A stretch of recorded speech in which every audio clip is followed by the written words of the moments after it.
And welcome back. Good evening, ladies and gentlemen, to another episode of Next Round Sports.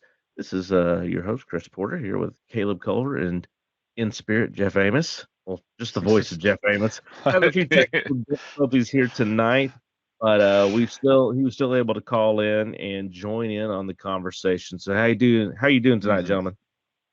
Good, sir. Hello, ready to talk about some March Madness. This is my favorite time of year. Let's get to it. Mm-hmm. Yes, we can see it written all over your face, Jeff. Yes. Smiling through the phone is a real thing. Hey, you look at me when I'm talking to you.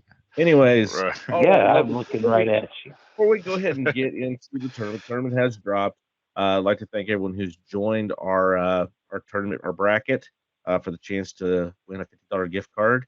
You've still got some time, but not much. So if you want to get in that, this is actually be broadcasted after the first deadline, couple of rounds. So we're going to give you our input in that. But before we get into our picks and how far we think the teams are going, there's a couple of big storylines we wanted to talk about first. And the first one is just how many teams were brought in from the big conferences, and there was a little favoritism, it seemed like, in those big conferences with eight teams from the SEC, 8 teams from the Big 12, which, I mean, we talked earlier during the season how good the Big 12 was this year. And the SEC had a good year, too.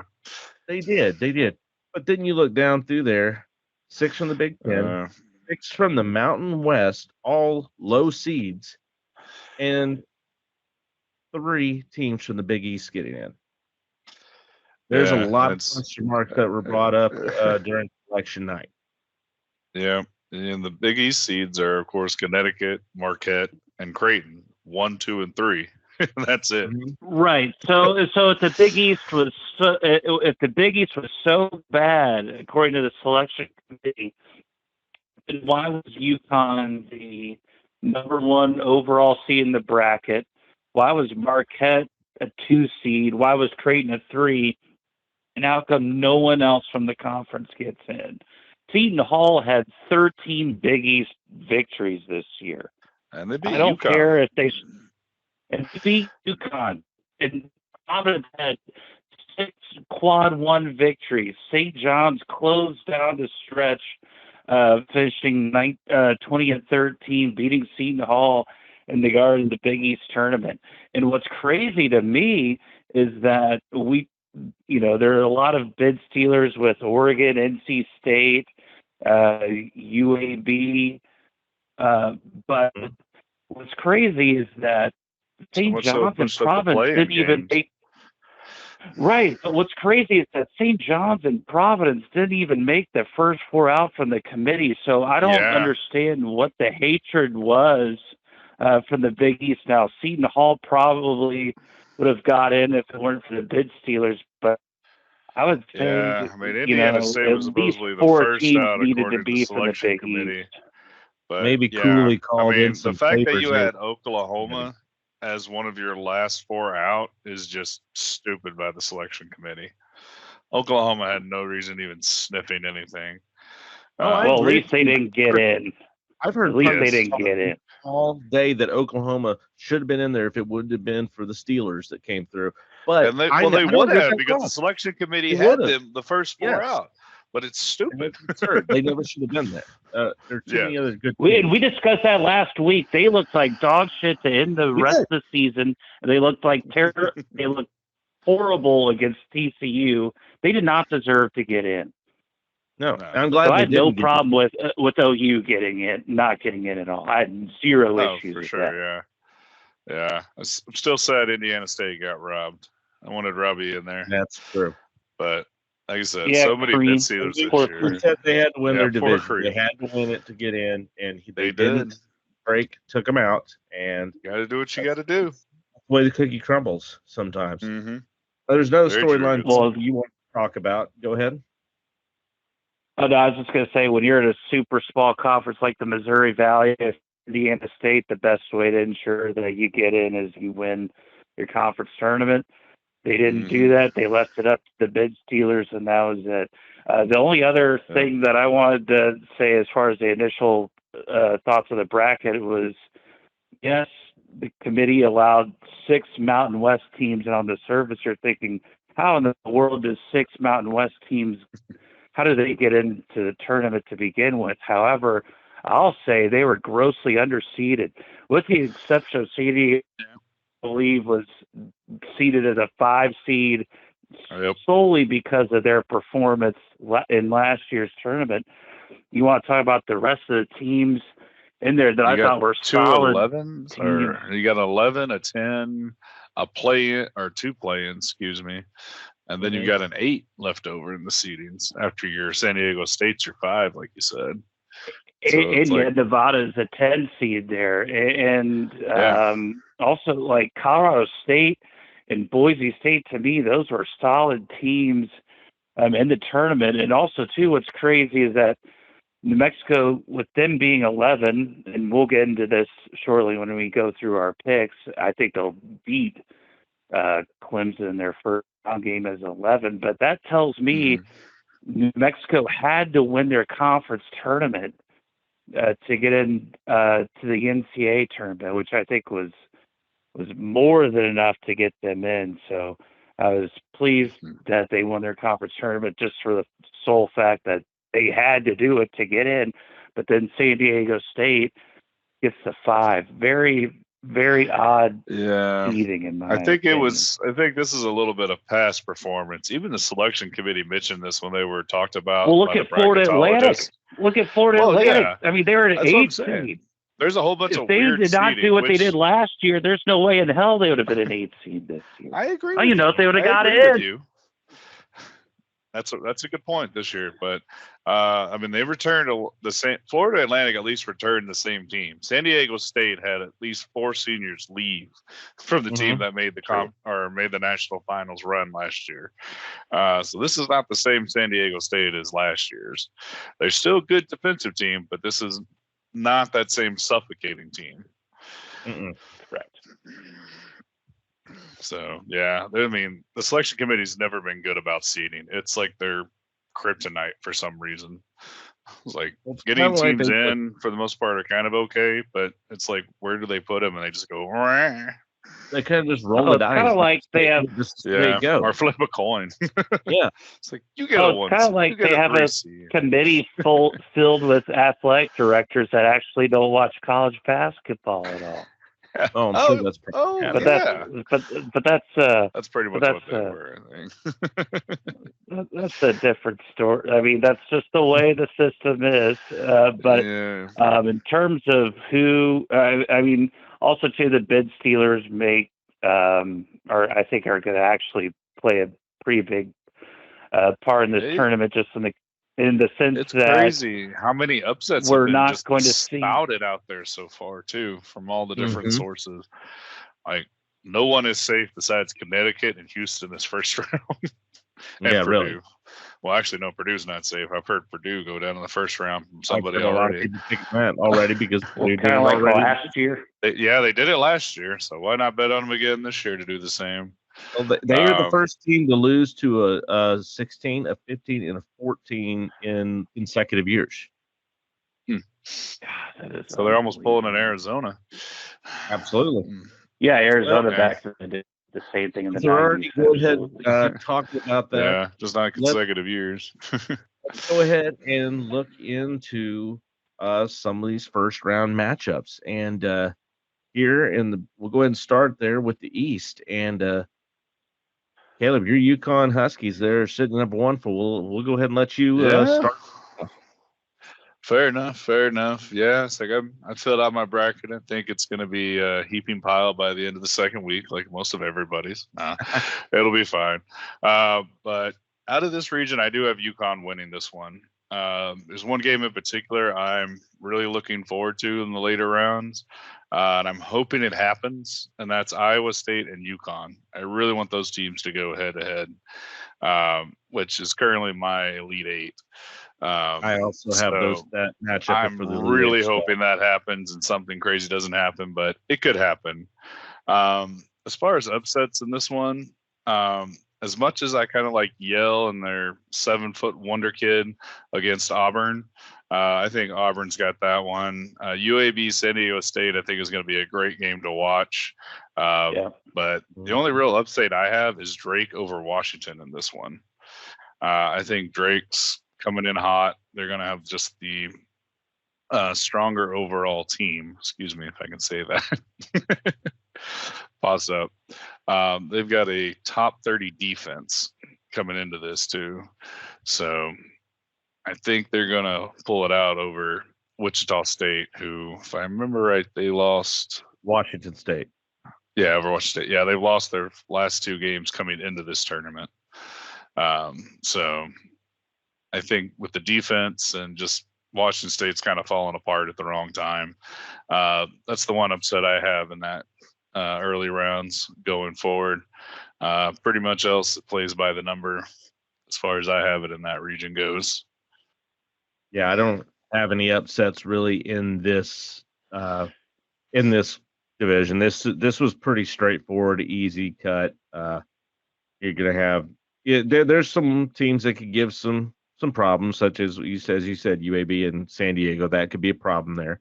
Auburn, I think they're going to handle Yale. I don't think there's going to be a problem there at all. I've actually got Auburn beating San Diego State and then losing to UConn, but I think that's going to be a good game to watch before the Iowa State. That would be another top game to watch. Auburn and San Diego State, they get there. And even UAB and Auburn would be a fascinating watch, I think. And I don't think it's gonna be a big watch here in Pittsburgh, but I don't think it's going to be a chance as BYU Duquesne with the I was about to say, how do people feel about Duke? Well, no, Duquesne's in the Pittsburgh. Are people going nuts up there or what? No, they aren't. There's more worry. There's more controversy, which I'll bring up here as we finish up later about the Panthers. Not getting in. Likely not going to the NIT with about 5 or 6 other teams, and I've actually got a good little that's true. On. Yeah, that's true. Yeah, but, there's a couple of them I can mention. There's got a good Big East teams. A little teaser there for that. But yeah, BYU should beat Duquesne. Duquesne's a good team, but they're not going to be able to last. BYU had a really solid year, but then and then Illinois and Iowa State. But I agree with you. Iowa State, UConn is going to be, barring anything crazy, going to be the matchup to get to the Final Four, and that's going to be probably the game to watch out of all the Elite Eight matches. I believe that should be the primetime game. That one's going to be good. Agreed. Yeah.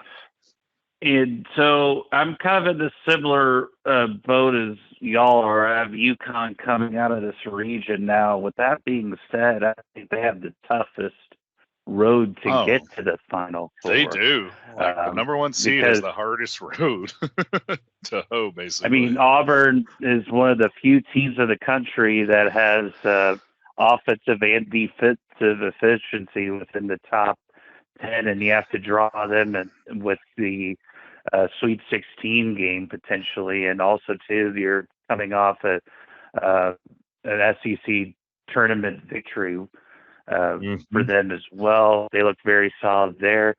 And then Iowa State and Illinois. So basically, if you look at 1, 2, 3, and 4, you have UConn, Auburn, Illinois, Iowa State. All 4 of those teams won their conference tournaments, and UConn's going to be more than likely stuck with them. It's like murderer's row. It is, but it's also brutal.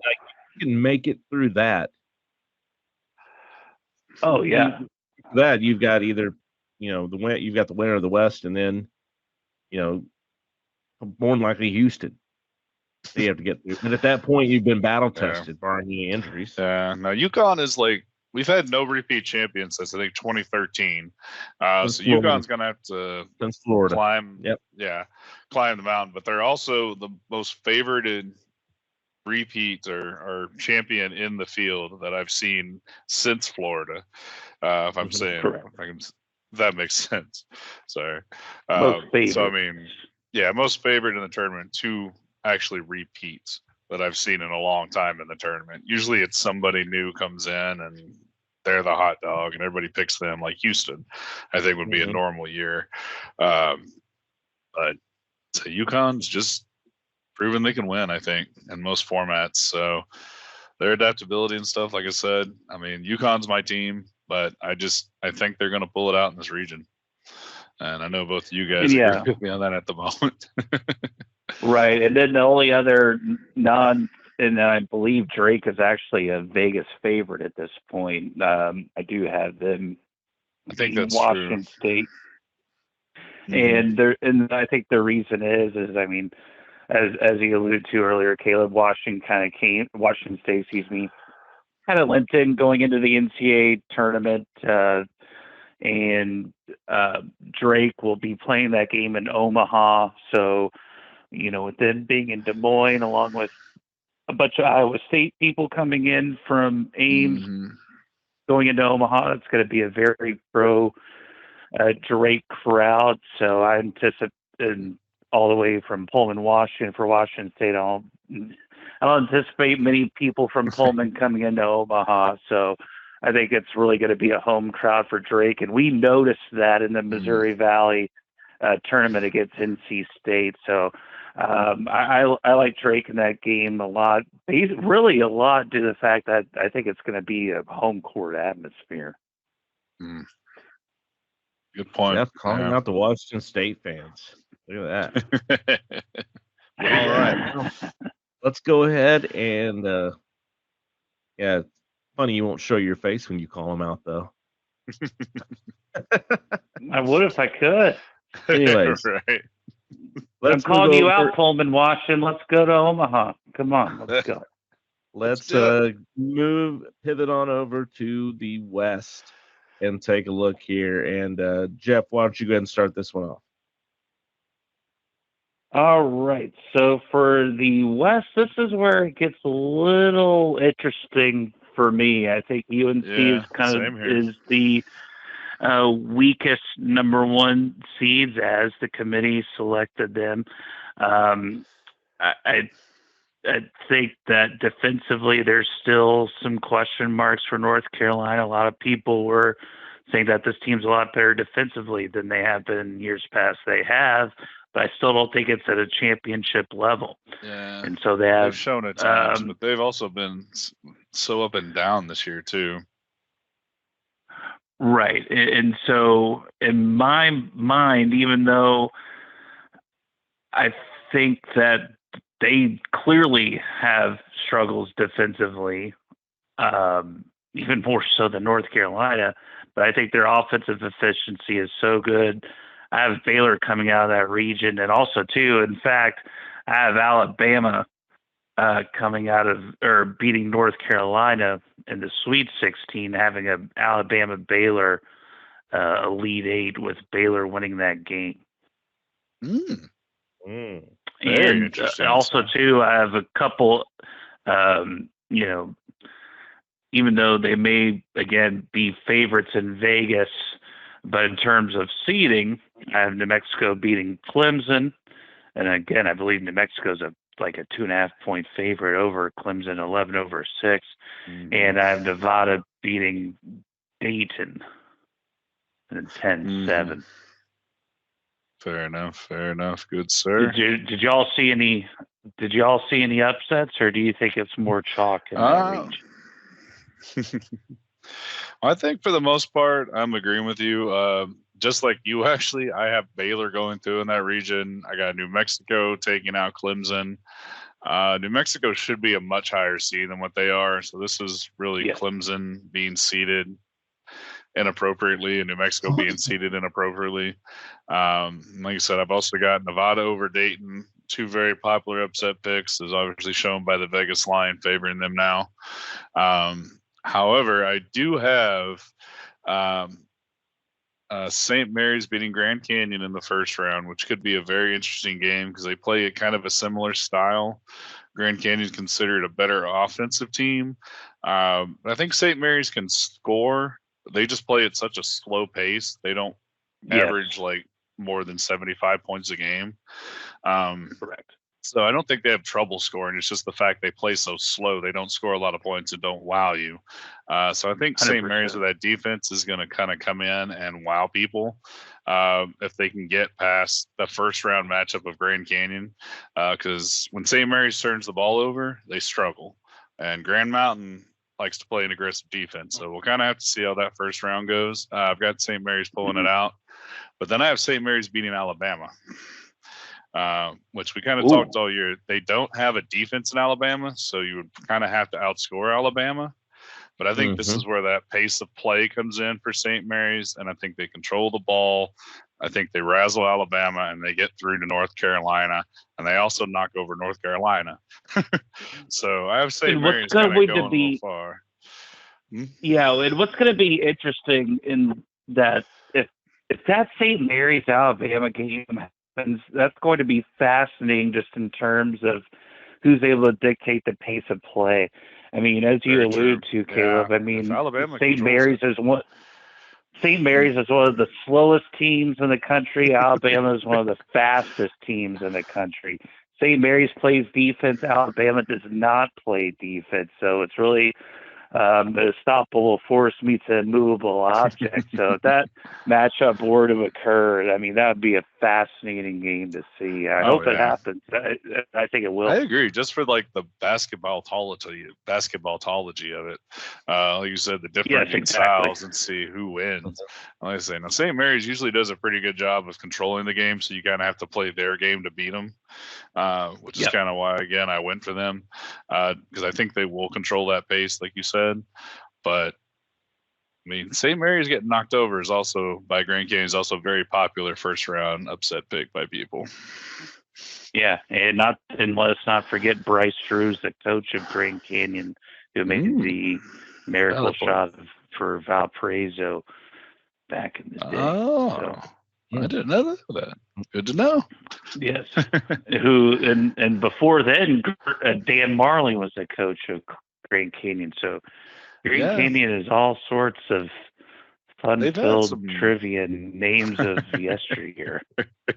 Well, Grand Canyon, I like to give them credit for having a basketball team and making it to the tournament after starting their university as 3 years in a row. College. Yes, but they started as an online college.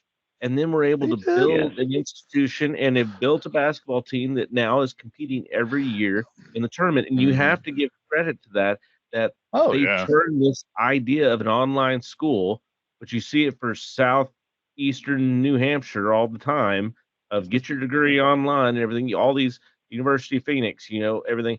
Grand Canyon actually became a legitimate college, and they have scholarships. They brought in quality coaches. You give them that credit. But they're accredited, and they're obviously D1. At the same way, I think of just because of what they've done there, they're getting more credit than they deserve. And I agree with you. St. Mary's defense is good. It's going to be a close game, and it could go either way. But I really think St. Mary's defense is going to control this game, and they're going to bring in. And they are also going to beat Alabama. I believe that as well too. Now, I do disagree with you. I think North Carolina is going to be too much for them to handle, just from quality talent. As I do have North Carolina going to the Final Four from the West. I do. Where I disagree with the both of you is I do have Clemson over New Mexico. I think it's going to be a close game, but I think Clemson's going to be able to edge it out. Just once again, quality of players from the SEC over the Mountain West. But Clemson's not going to be able to handle Baylor. Baylor's going to be coming out on the other side against North Carolina. North Carolina, Baylor. Now, where I do agree with you both that Nevada's going to take out Dayton, because Dayton looked lethargic coming into the season, and Nevada looks good. I told my father-in-law, watch out for Nevada. Whoever they match up with, that's going to be a rough matchup there. Yeah, like we mentioned earlier, it's weird because they're seated so low. They're not necessarily seated right. It seems like they should be closer to a 9 or an 8 almost, at least. Exactly, and that's actually why I have Nevada beating Arizona, because I don't trust Wildcats. Yeah, I have Nevada and Baylor in the Sweet 16. Then going up and Baylor winning that game to go against North Carolina in the Elite Eight. That's where I'm sitting. How many times have we seen Arizona this year when they have more than they've had 50 opportunities to be a that's number what we one joked seed about this last year too. How they they have. lost to like a 10, 11, and a 12. And they lost to Princeton in the first round last year. Yeah, and they're the only first team to lose to like a 10 through 16, I think. Ranked by their name alone, and I'm calling them out. They do have talented players. It's just for whatever reason, tournament time comes and blah, they just lay frauds. Just say it, they're frauds. They're the Gonzagas. Yeah, they'll beat Long Beach State because Long Beach State had to win out completely, and had to win their conference to even sniff getting in. And they did it for their coach who was going to be let go, and they won every game to make sure that he could get re-signed. Very true. So, correct, Dan. Good story for Long Beach State, but they're not going to be able to handle Arizona. Even if Arizona tries to give that game away, I don't think they're going to be able to handle them. But Nevada, I think, is going to be more than Arizona can handle, and it's going to be a little shock to the system. Very nice. Wouldn't surprise me necessarily. Just as a round out, we all have UConn coming out of the East. I have North Carolina coming out of the West. Caleb, you have Baylor, and Jeff, you have Alabama. I have Baylor as well, actually. You have Baylor as well. So you Baylor and Alabama matchup. So you both have Baylor, and I have North Carolina. All right. We're going to take a quick break right here, and we'll be back as we jump into the South and Midwest divisions here in the NCAA tournament 2024. Be back in a moment.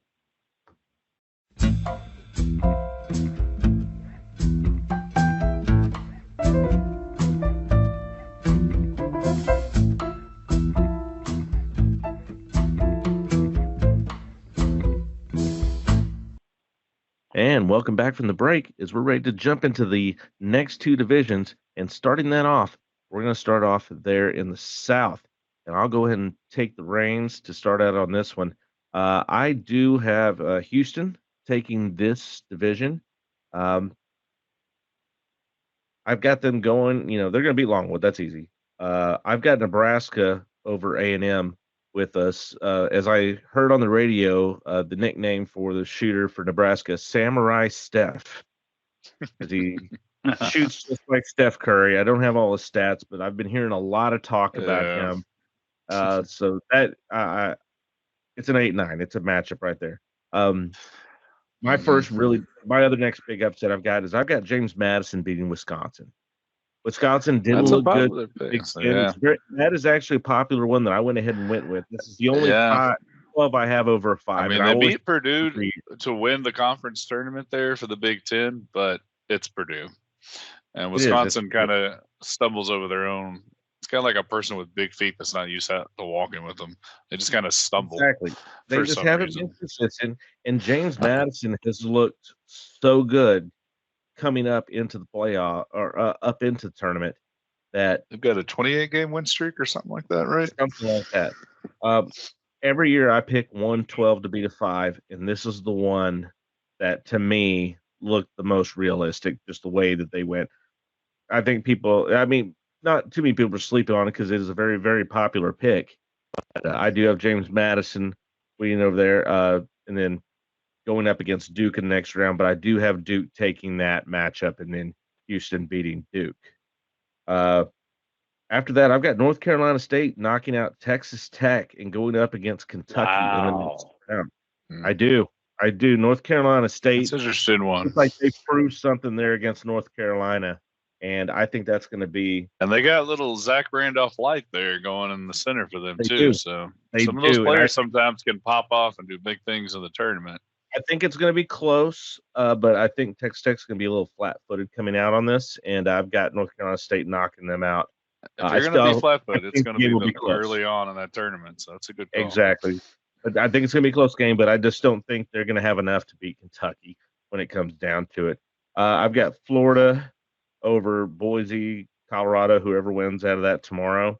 I've got Florida winning that game, and Marquette beating Western Kentucky with Marquette over Florida, and then Kentucky taking out Marquette because I just think Marquette is a fraud team, and I think Kentucky's actually a better team than them in the overall spectrum of it. But I do have Houston taking out Kentucky to be the representative from the South going into the Final Four. Fair enough. I guess I'll go ahead and start off next since I'm speaking now. Sorry, Jeff. No, you're good. So I mean, just like you though, I've got Houston, the number one, coming out of this bracket too. Say my 8 and 9 toss up, I picked Texas A&M just because SEC over Big Ten always wins for me. True, and it's an 8-9. You can't go wrong in an 8-9 too. Mm-hmm. Very true. However, I do favor Wisconsin over James Madison in this 12-for-5. I think winning the Big Ten kind of helped them. Stores coming in. He had 40 points in the semifinal game, and he's Wisconsin's star. So I think hopefully that kind of gelled them a little bit. I have Wisconsin actually beating Duke in the next round as well, and then finally losing to Houston. So a little bit different there, but like I said, James Madison is the proper pickup. Well, they play in that. They're out of Madison, Wisconsin, so I mean, hey, it's true. This is true. I've also got Texas Tech beating NC State. I think that's a lot of games NC State played, kind of as me and Jeff have talked off for here, so I'm kind of stealing a little bit of Jeff's thoughts too. So apologies again, Jeff. But the offense, I think, for Texas Tech and the strength of schedule and just being hammered in that Big 12 is going to have Texas Tech. But at the same time, it's not necessarily going to surprise me if NC State does beat them and does beat Tech, because the rebounding ability of Tech is very limited. And like I said, that mini Zach Randolph and that front court for NC State, this one's much closer of a toss-up. It's almost an 8-9 to me of who could win this game. But I went with a little more rested team and offense in this instance. But I do have them losing to Kentucky like you do. And then I've got Florida and Marquette coming against each other, with Marquette beating Florida. Partially because of the injuries, Florida center unfortunately breaking his leg in that final game. Very sad. Hope he gets better. But however, I think the loss of Kolek actually helped Marquette round them into a better team. So I have them going all the way to actually fight Houston. I mean, I know I've badmouthed them the entire year, saying they can't rebound and they only rely on 3-point shooting. Like they beat Providence, you change your tune. Right. It's like, again, Providence should be it. Now you're on the Marquette tree. I think it's made them into a little more well-rounded team. Now, if Kolek does come back, smart. Oh, he should be back. Then what? He's supposed to be back, but I don't believe he's going to be back to start the tournament. I think he's going to come in mid-tournament and actually shake up the bracket and make Marquette lose when he comes back. So whatever game he comes back, his first game, Marquette's probably going to lose. It's highly probable to be Kentucky. I was just about to say I think it might be Kentucky when he actually comes back, and it wouldn't surprise me if they then lose that game where I have them currently beating Kentucky. So yeah, so I got my region playing out with Houston coming out on top, but Marquette and basically a boring 1-2 matchup to be in. What you got, Jeff? All right, so in terms of the first round, no upsets in terms of seeding, with the only exception being A&M as a 9, being an 8. But as we discussed, that doesn't really count. I have A&M in that game over Nebraska just based on offensive rebounding and guard play. But when it gets fun, is the second round. I have Texas Tech beating Kentucky. I think defensively, Texas Tech is one of the best teams historically in the country. Kentucky cannot play any defense whatsoever. I think Tech's guard play is outstanding. It's like the story of the SEC teams. I think they're there, Jeff. Yeah, it's like the story of the SEC teams. They play great offense, but no defense. If they're as great as they are, they're a 6 seed, dude. Come on, you can get off the Big 12 nut right now, because they're not historically great. Otherwise, they would have had a lot of it. They would have been seated a lot. Well, last time I checked, how did Kentucky play against A&M on Friday? Oh, that's right. They lost. They lost the game outright, and they lost to A&M in January too. It happens. Some teams have your number. Some teams have your number. It happens. So I'm just saying. Tech is going to get exposed. You have your opinion, but I'm saying Texas Tech is a historically great team this year. I mean, tap the brakes. That's all I'm saying. Just saying, they made a national championship game 5 years ago. I'm just saying. I mean, we've been hyping the Big 12 all year, and now you're going to bash them and say Kentucky's better? No, just because I picked them against it, I wouldn't be surprised if Texas Tech did beat Kentucky. I'm not going to be surprised by that. I'm just saying, for you to say they're a historically great team and they're a 6th seed, come on. That's all. That was the only thing I had a problem with. I don't have a problem with your choice that they're going to be Kentucky. That could absolutely happen. I'm not arguing that. I'm arguing that they're a historically great team. Come on, they're a 6th seed. Get out of here with that. All right. Great guard play, great defense is going to get it done. And I have Florida beating Marquette. That could happen. Why? Because their guard play in my mind is outstanding. And yes, you allude to Caleb losing Micah Hanlockton due to the leg fracture. Their 7'1" center was a kick in the nuts, but I still think that their offensive efficiency is just through the roof right now. Their team chemistry has been a lot better as of late. Their defense has improved a lot too. Just teasing. I'm just teasing. I'm historically a Florida fan, and also too. You would know Florida. I think also too. I don't think Tyler Kolek is fully healthy yet, and I think Marquette overachieved without him. And so I think that Florida's going to be able to take advantage of that. And then I think they'll be able to beat Texas Tech as well. And then I have Houston, Florida in the final, and that in the South. And I have Houston moving on and winning the South and Dallas. And if someone can provide me tickets, I'll be more than happy to take the dart up there. All right, so everyone's got Houston coming there out of the South. Jeff, go ahead and start out your Midwest predictions. All right, so in the Midwest, what's interesting about this region is that we joked about a little bit off air, and I think there's actually a little bit of truth to it. Everyone's trying to give the committee is trying to give Purdue a chance to make sure they don't get out early in the conference or in their region for a change, and I like them advance. I think they have a pretty easy path to the Elite Eight. And then one thing to make note of that came out tonight is in that region is with Kansas against Samford. Everyone thought that Hunter Dickinson and Kevin McCullough would be ready to go for the game against Samford. It has come out that Kevin McCullough will not play in the NCAA tournament. Well, he has a bruise. He's still nursing it, and I don't think it's officially come out that he's not in it at all. He's just nursing what I'm it saying. Still. Well, I think I still have KU beating Samford, but if Samford beat KU, I'm not going to be surprised at all. I mean, while we were airing our show last week, we saw what KU looked like without Hunter Dickinson and Kevin McCullough against Cincinnati, and Cincinnati killed him.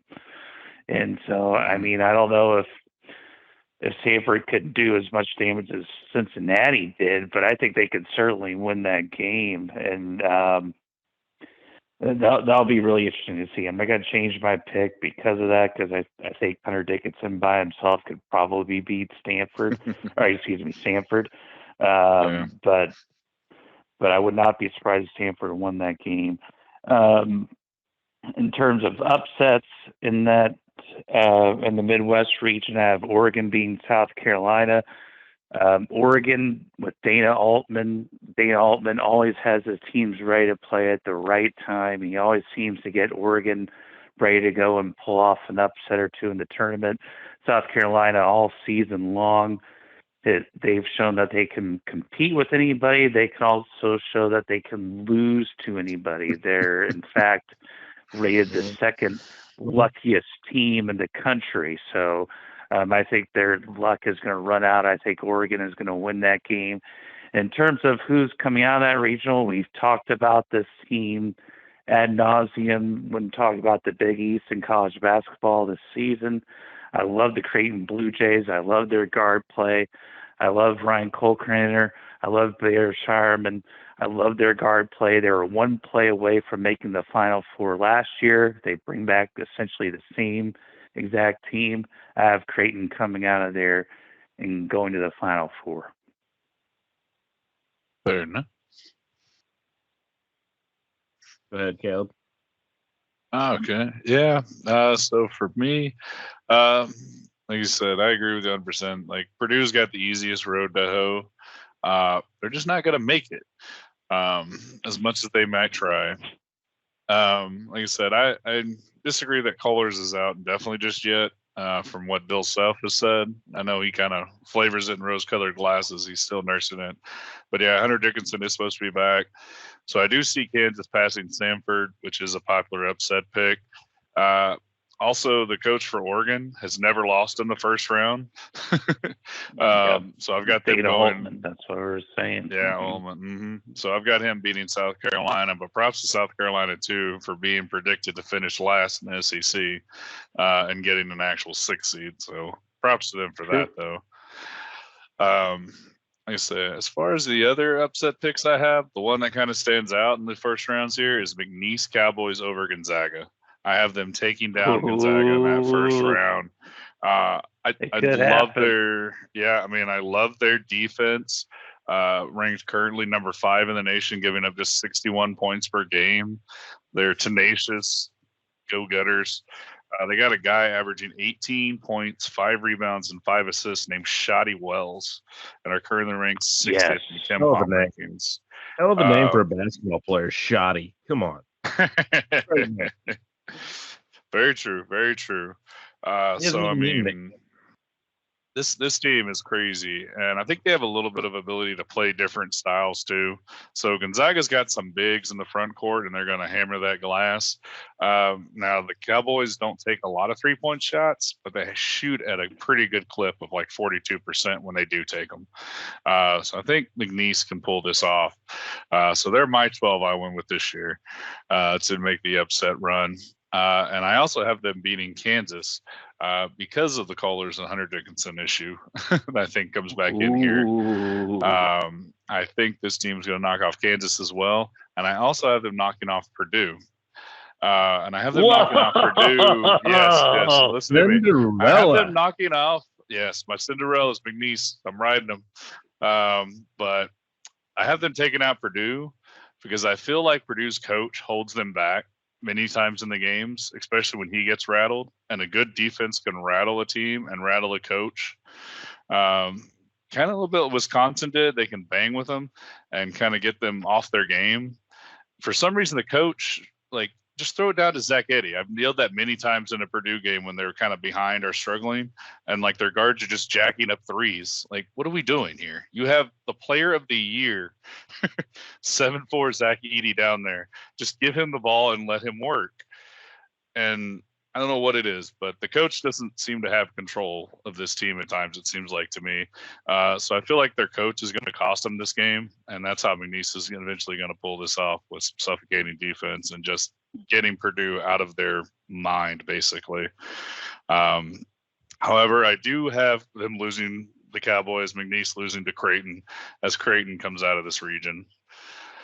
As my final 4 pick is Creighton. Though I do want to mention that I have Texas winning their first round and Tennessee winning their first round, but I have Rick Barnes getting revenge on Texas again, because that just seems to happen when ex-coaches come to Texas teams, like Donnie Nelson against the Mavs when the Warriors were 8 and the Mavs were a 1 seed.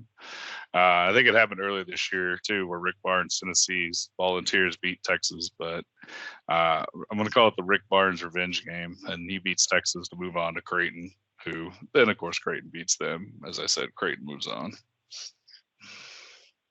Well, to me, Zach Edey is the most underwhelming player year that you will ever see. That guy is boring. He is so unexciting. He's not going to be Tim a good Duncan. NBA, All he does is win. but he's not going to win in the tournament again.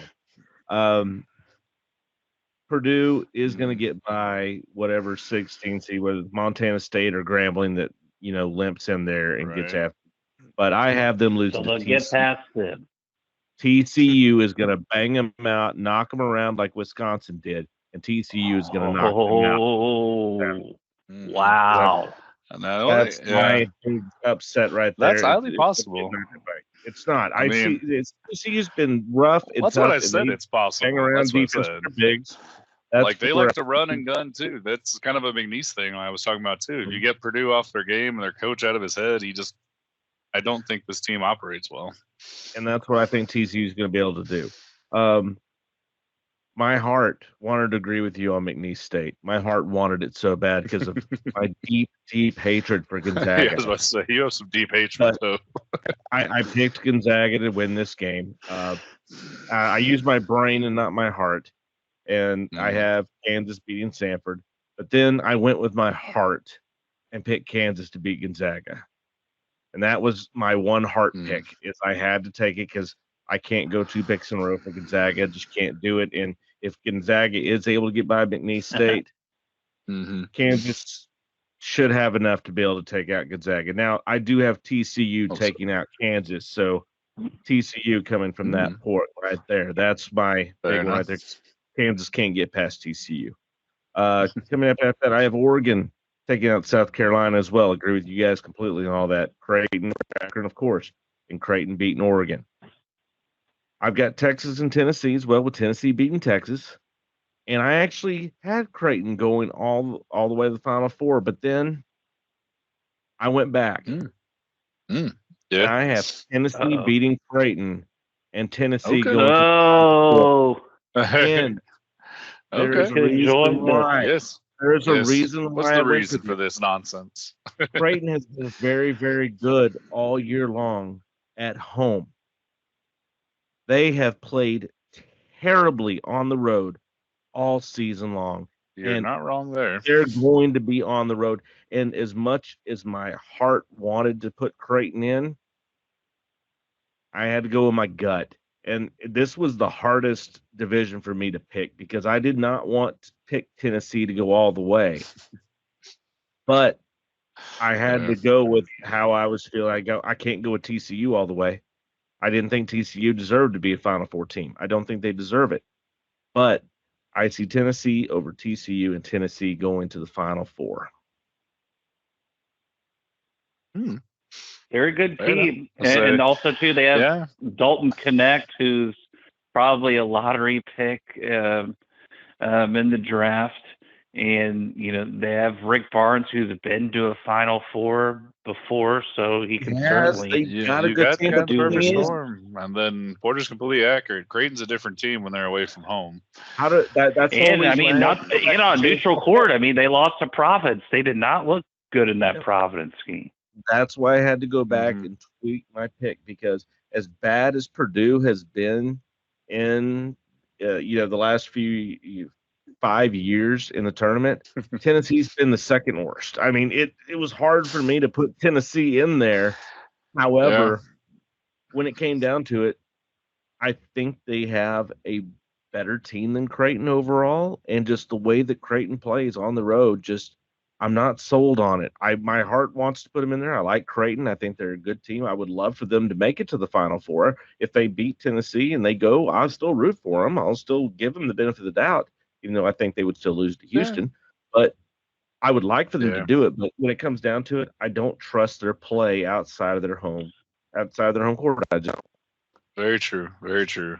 Now, before we get out of here, though, I do kind of want to bring up something for Jeff here. She might be forgetting, so I want to bring it up for him. Virginia, what are they doing? 27-14 at the half, and also too, I should have brought this up earlier when we were talking about issues with the committee. This team should not have been in the NCAA tournament, and Absolutely I think this is evidence. This is evidence that should have been over them. Yeah, you could have put another ACC team in there like Pittsburgh for one. Yeah. And you could have put in 3 other Big East teams that deserved more than Virginia. That's what I was going to say. There are 3 Big East teams you could put in there over them, and then you had Pitt, who should have been over there before them. But, and they're down 27 to 14 at the half. 27 to 14. 14. It doesn't matter what they gave up. They scored 14 points in the first half. 14. That's absurd. And this team should not have been in the NCAA tournament. This team should not have been in. That is ridiculous. Absolutely ridiculous. It is the one outlier. I agree with you. I was looking at that. It was like, who? I don't believe in Virginia. They're almost getting on Gonzaga level when it comes down to this. To me, at least. I don't believe in Virginia at all. No. The only good thing that helps out, yeah. And they barely won that national championship when they should have lost to Tech, but that was it. Mm-hmm. Yeah, and they're the first team ever to lose to a 16 seed, right? First ever team. Yep. And then it's happened a lot more since then. Yeah. Thanks to Purdue. And then Purdue. Yeah. Purdue. All right, well, let's go ahead and talk about our Final Fours here. I know you guys have UConn and Baylor matching up. I've got UConn, UNC, and then I've got Houston, Tennessee, and you both have Houston and Creighton. How do you see these matchups going out? Whoever wants to start, go ahead.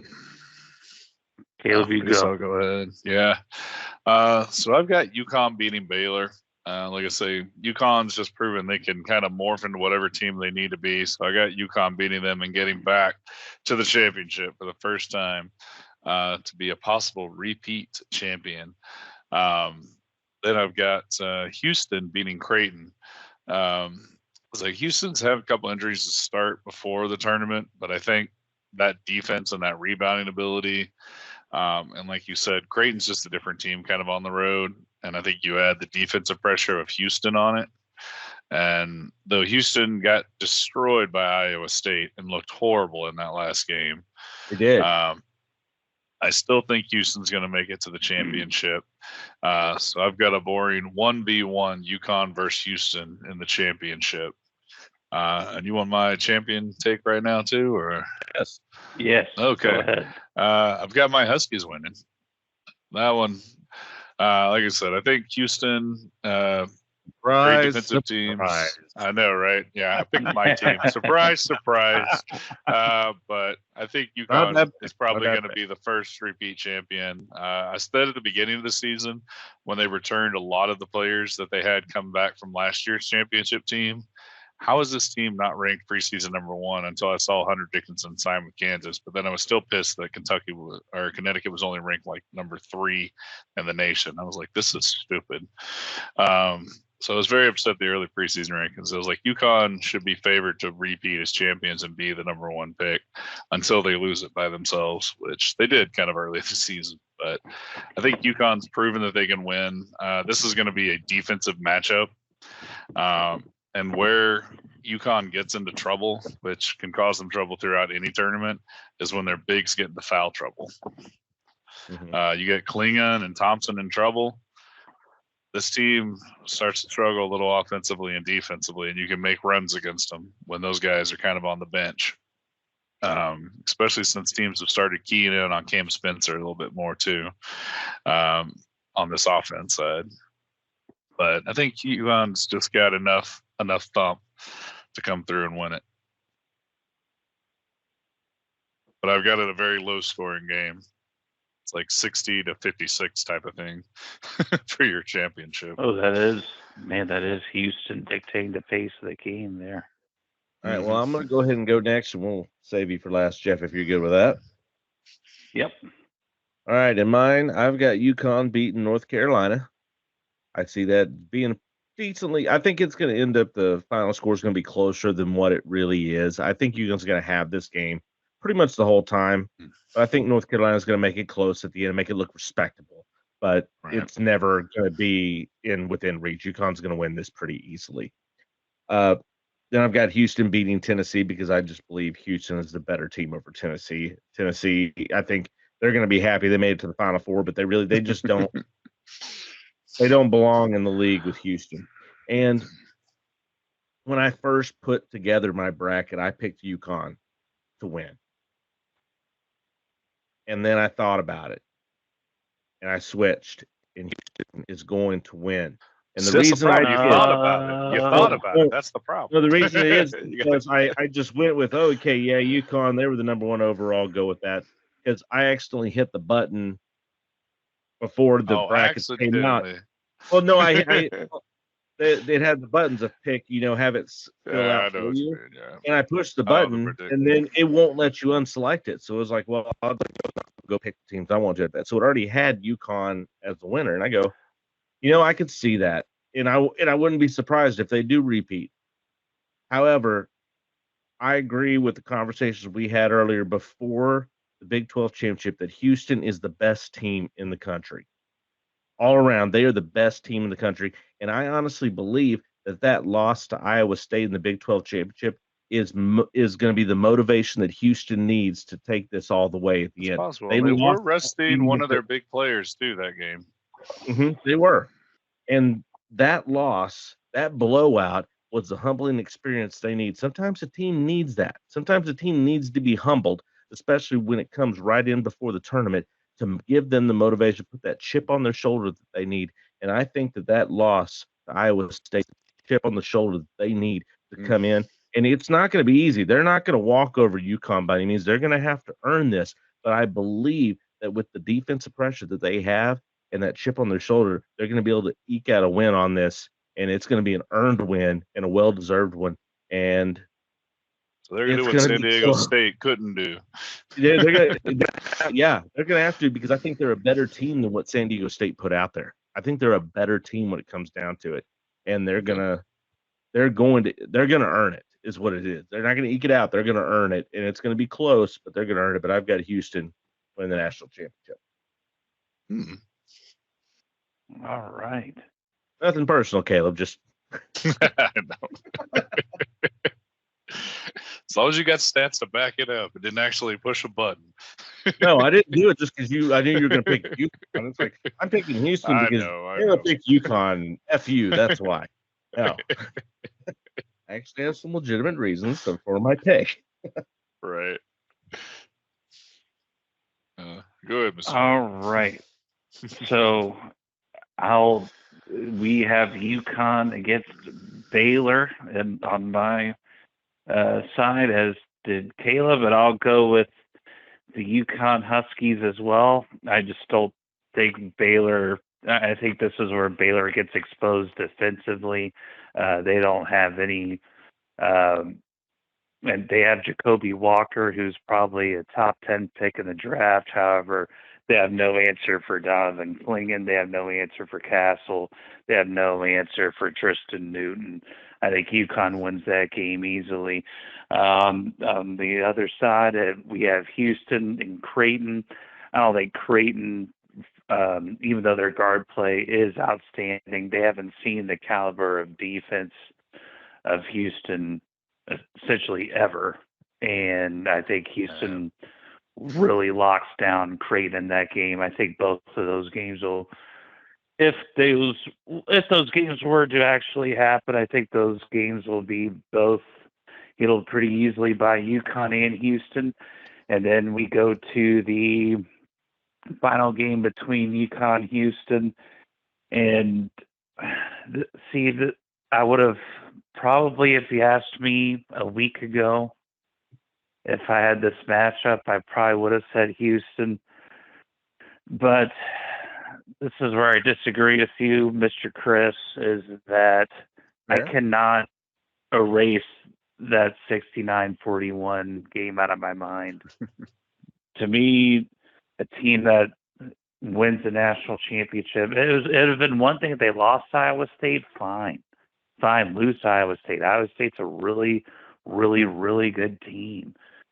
But the fact that they just got smoked like that, and then also too, when you think about times throughout the year, it's like, yeah, they ended up winning, but there's like, man, there are a lot of times when U of H had a lot of scoring droughts, and yeah, they came back and won, but I don't think they reversal can. from what you said a week ago when you said this is the best team in the league, and really, I see what you're saying. But as Houston's coach, I would take a picture of the final score of that Iowa State Houston game and put it in the locker room. Just leave it up there the whole time. That's the motivation. That's your bulletin board. Nothing else needs to be said. You put that up and you leave that there, and have everybody look at it every single day and get everyone pissed off.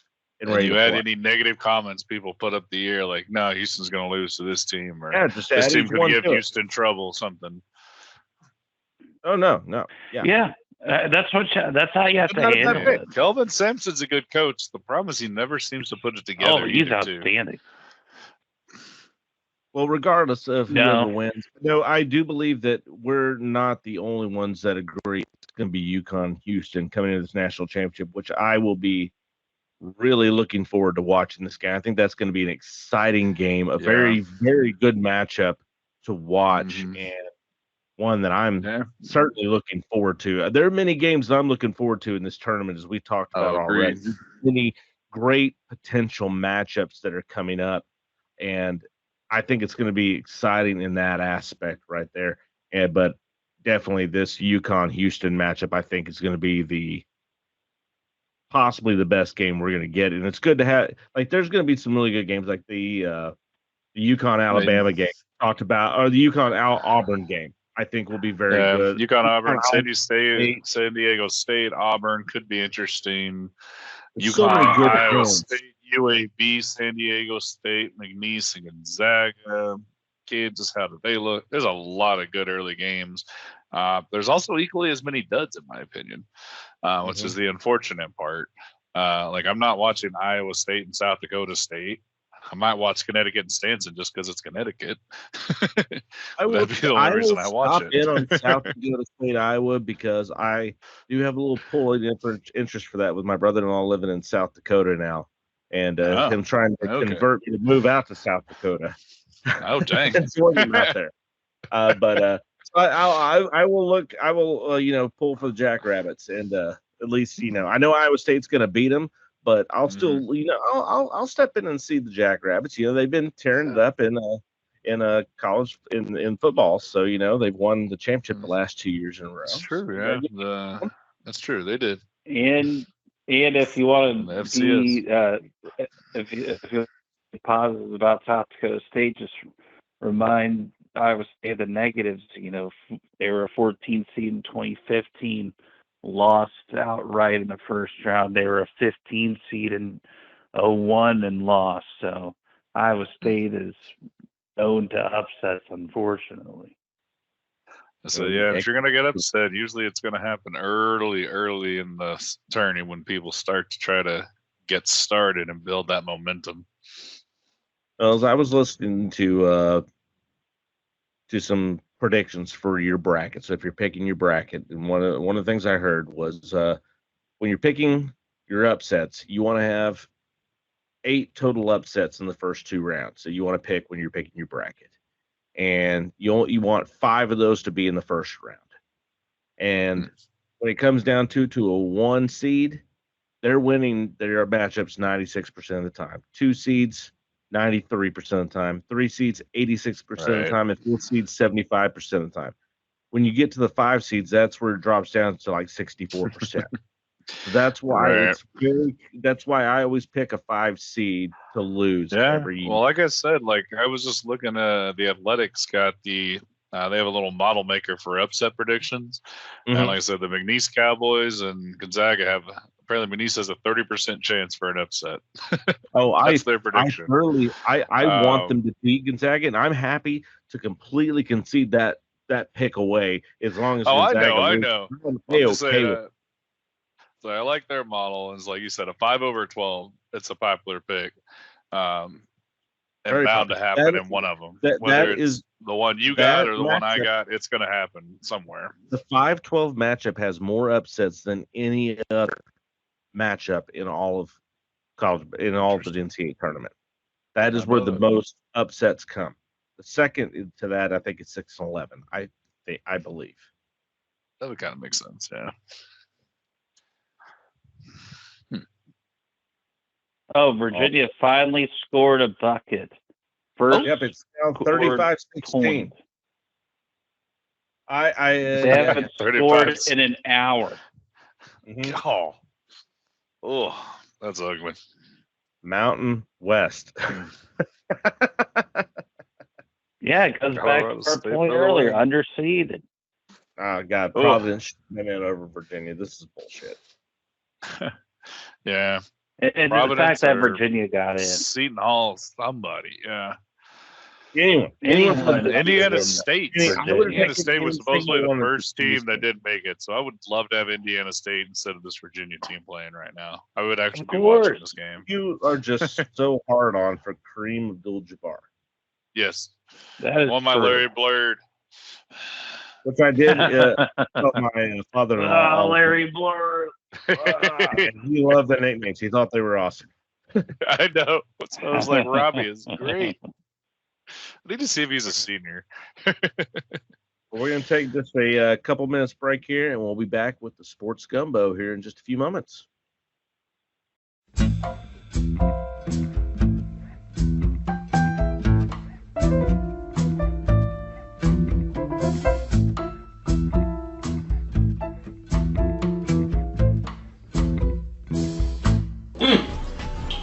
That's good.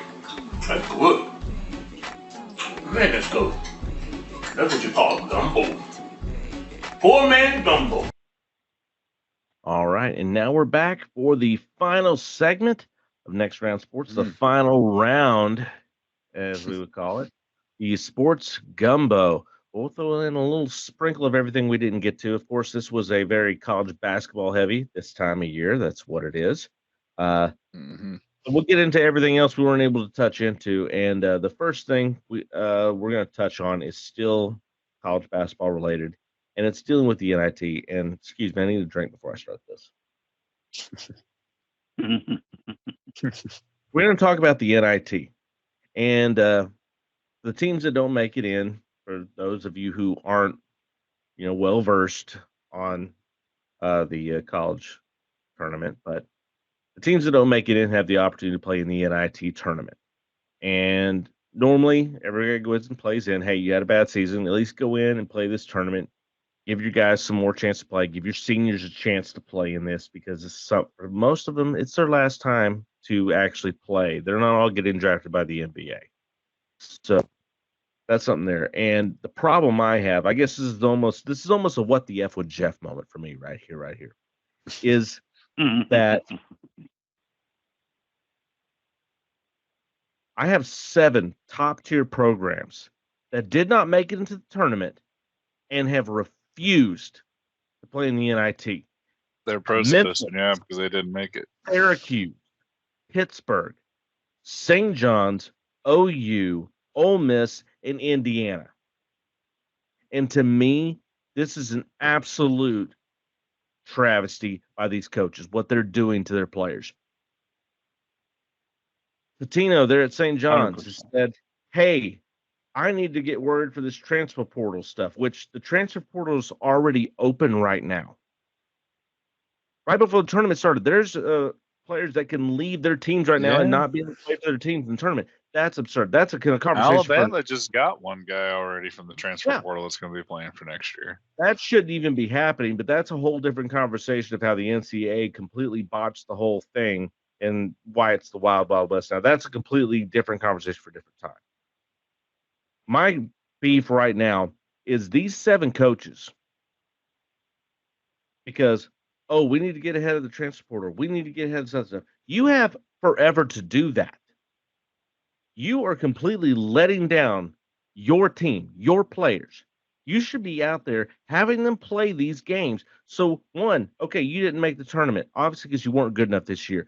This is time for you to get the players that are going to come back next year to get some more cohesion together, get more games. You don't get more time, game time, like actual game time. You get time for practice, you get time for everything else, but you don't have actual game time against other players where they can learn. They can start getting more cohesion together.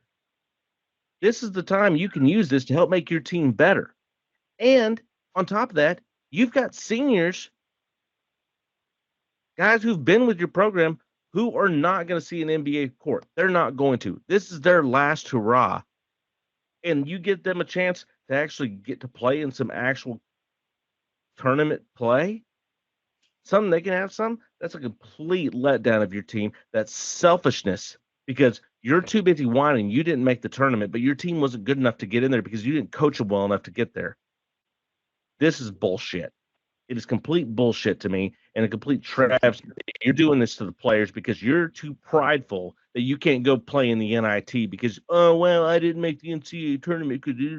No, get in the NIT, go in there and win the NIT. Patino with St. John's, come on. If he could have got there and got all the way to the championship, it's going to be in Madison Square Garden. You think you're not going to have you've got home court advantage. That's what you have. That game will be stacked because it's in Madison Square Garden.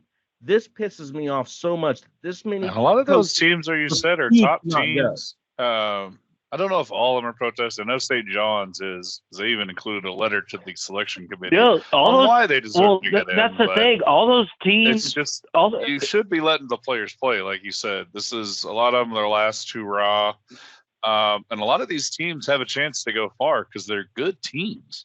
They can beat a lot of these teams in the NIT. So, I mean, they could potentially win it, like you said.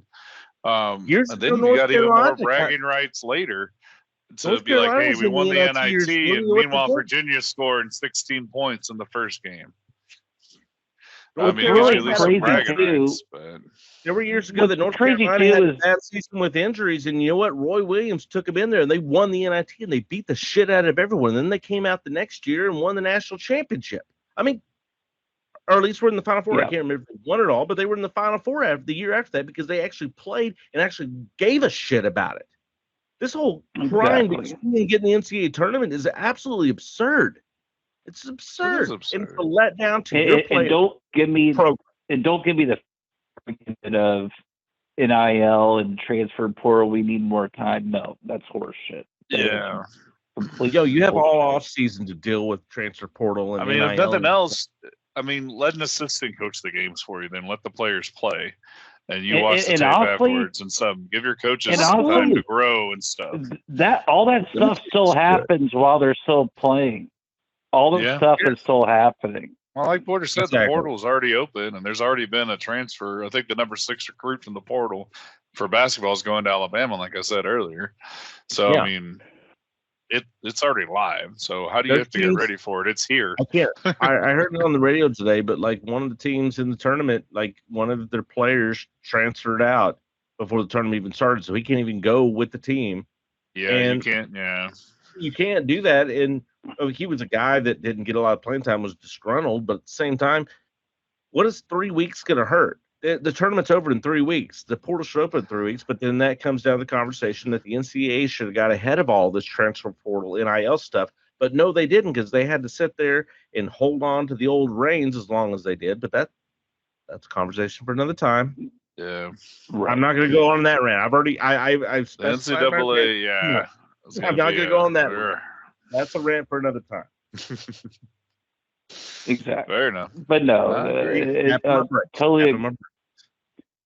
And also, too, what makes me mad is that a lot of these teams that turn down bids weren't even in NCAA tournament discussion. So what are you doing what are you doing taking away playing time from your players that actually need And you still get money for playing in the NIT, too. So that's money for your school. It's pride. Like Indiana, like what the like Indiana, like they had no way in hell they were going to get in the tournament. Neither did Syracuse. No, but it's pride. That's what it is. It's pride. We're too good to play in the NIT. We're too good. We're too good to be in this tournament. Okay, then go in there and win it. Prove it. Don't sit there and sit out and hold. It's like SMU the year they got snubbed when they should have been in the tournament.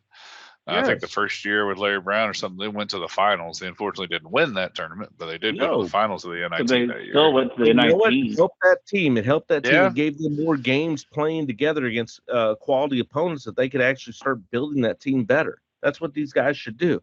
But they're too busy in their own heads, too prideful, to see this, and they're too busy about their butthurt feelings than actually helping their team. And if my son was going to college and was getting a college basketball scholarship, I wouldn't let him go to any of these schools, because I'd go, the That's coach not why doesn't they're care, coached that's by you. the current coach. Yeah. I mean, you also got to think of the athletic directors. How are you letting this happen? Yes. I mean, like Right. I Why are said, you you're allowing giving this? up money by Yeah. not playing Why the would I NIT. let you go to this program when obviously they care more about their pride than they do about your development and about making you better and actually making this team into a quality team? No, get out of here. I don't want to hear about this. They're too busy worried about how people think about them. No, screw you. You just made yourself show who you are. All right, I'm done. I'm already fired up, so I'm gonna quit. What do you have reporters done with that first part of Gumbo? Okay.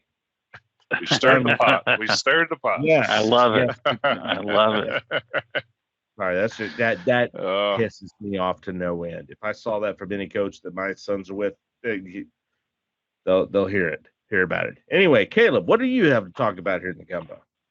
Yeah, a couple of signings going on, a couple of retirements and trade, things of that nature. The one news out of the MLB is Blake Snell signing a 2-year, $62 million deal with the Giants.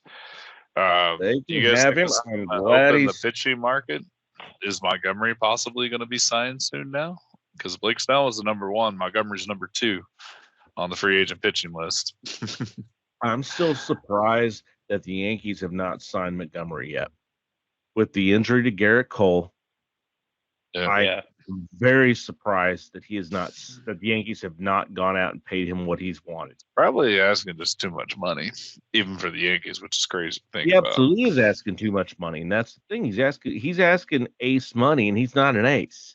And that's the thing. No one wants to pay him ace money, but it's getting down to crunch time where he's either going to have to take less and go wherever he wants, or someone's going to pay him. And I'm wondering with this Garrett Cole injury, if this is going to put the Yankees over the edge to actually go for him, especially with Snell now leaving and go to San Francisco. It's possible. It wouldn't surprise me. I do Yeah. not see Montgomery back with the Rangers. They keep the people who are holding out hope for that. It's not going to happen. He's not coming I'm still back. holding out hope, but I doubt it. It's getting paid. darker and darker every day. With the Molly's contract kind of finalized now, I think the money issue shouldn't be a problem. I think it's more what Jeff talked about earlier, where this owner just wanted to prove he could win one, and now he doesn't give a shit anymore. So now we're set here, and we're just. I don't think that's around. what it is. I don't think that's what it is. I think they were worried about buys. They've had to play a little small ball, little money ball on this one, but Montgomery. When it comes down to it, Montgomery was good. He did help us win this championship. He did. But at the same time, he's not an ace. He does not deserve ace money. And I'm not overpaying. He was an ace in the playoffs. Not every game. I was going to say, go back and look at the tape. Eovaldi was the best pitcher for us in this playoffs. I'm not downgrading what Montgomery even did. had his games where you're like, Jordan Montgomery does not deserve ace money. He does not deserve that. He's not an ace. He's not a number one. He's a good number 2, a solid number 2. I thought he's a great number 2, in my opinion, but we have a very good number 2 and a completely solid I agree number with you. He's not a 1, he's a 2 at his best. He's a good number 2. But you'd really love to have him as your number 3. That's where you really want him to be, is your number 3 pitcher. That's where you want him. Is that third you starter. have that luxury, but that's the thing. That's where you really want him. He's normally he's going to be your number 2, but you really want him to be your number 3 option. That's where you really would love to have him, because then you've got 2 really good guys there that he's coming in against that third starter. If that's the case, you're going to go back to the Oakland days of the Big 3 when you had Hudson, Mulder, and Zito going for him. Oh, absolutely. Absolutely. That's what you dream of. Now, I'm not saying that can happen, but that's what you try to achieve. You try to achieve that. For sure.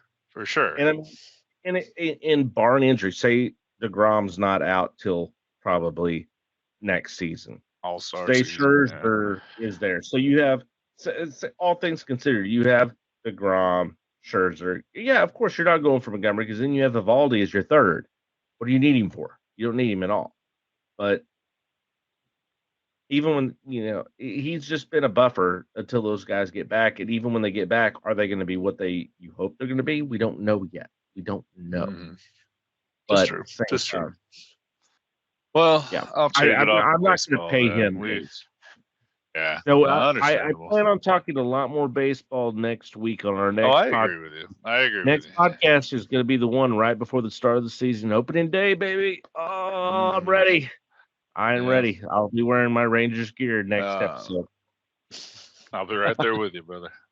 But I'm going to move on to some football moves now here. So we'll start off. One of the greats is retired. Aaron Donald is retiring. Been a Pro Bowl and All NFL first team every year. Just ridiculously good. Yeah, I figured he'd stay another couple of years. Pittsburgh native. But man, he might be the second best defensive lineman compared to Reggie White, in my opinion. He's just been phenomenal. I can't argue that, and I was very surprised by his retiring. I thought he had at least another couple years. I really thought 2 more years. I thought so too, especially with the Super Bowl window open for the Rams right now.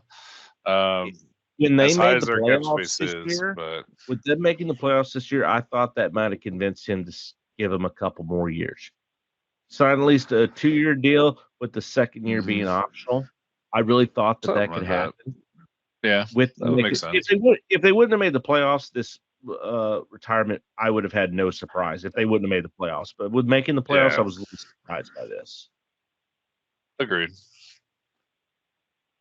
Yeah, I mean, the thing is, I think Aaron Donald is the best at least the best defensive tackle I've ever seen, if not the best defensive lineman. Yeah, I was about to say I couldn't even think of another defensive tackle, but I went in and threw him in with all defensive linemen because I couldn't think of a defensive end necessarily either. I mean, there have been some good ones, but God, he just controlled that line every game he was in. He controlled it.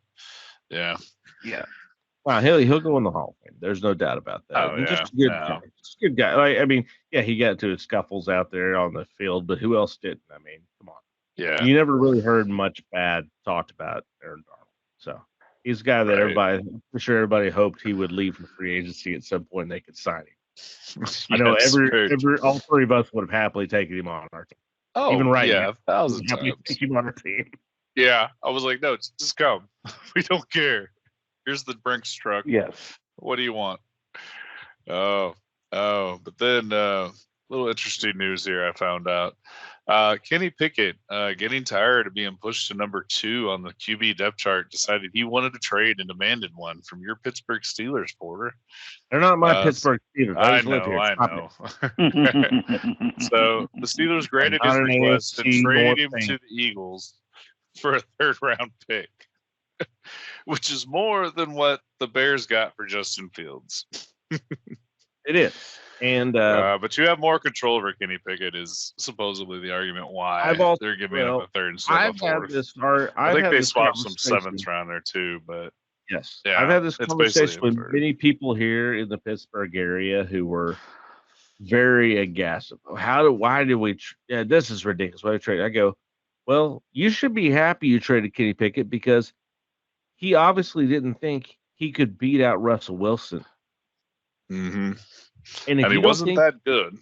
If you don't think you can beat out Russell Wilson, do you really want him on your team? And everyone here has agreed with me on that.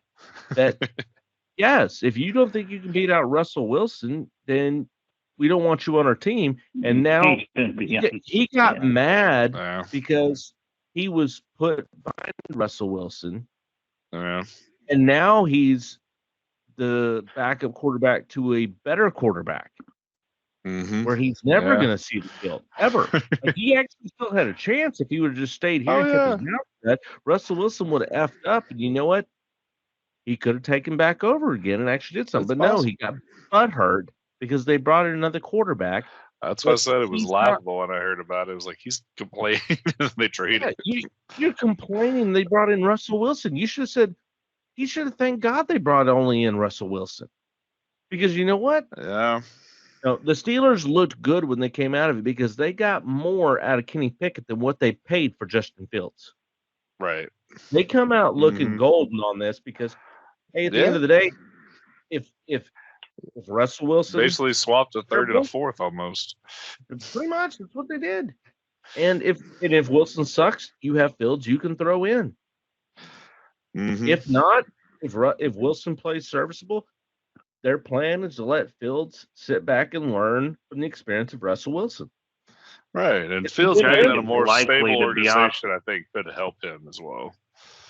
I think Fields has a great chance of being.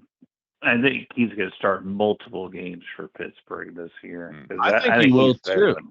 Because I think he's going to take it over from Russell Wilson. Because I think Russell Wilson's going to F up. Now it hasn't helped that they let Deontay Johnson go, and I mean all they have is George Pickens. That's it. Yeah. They're definitely in the draft. Yeah, they're going to have to draft a wide receiver. They need some help over there besides, because otherwise they're going to double team George Pickens and no one else can catch the ball. They still have Pat Freiermuth at tight end, who has been serviceable. He's been good. He's been able to get open. It's just no one can give him the ball. I mean, that has helped. Yeah.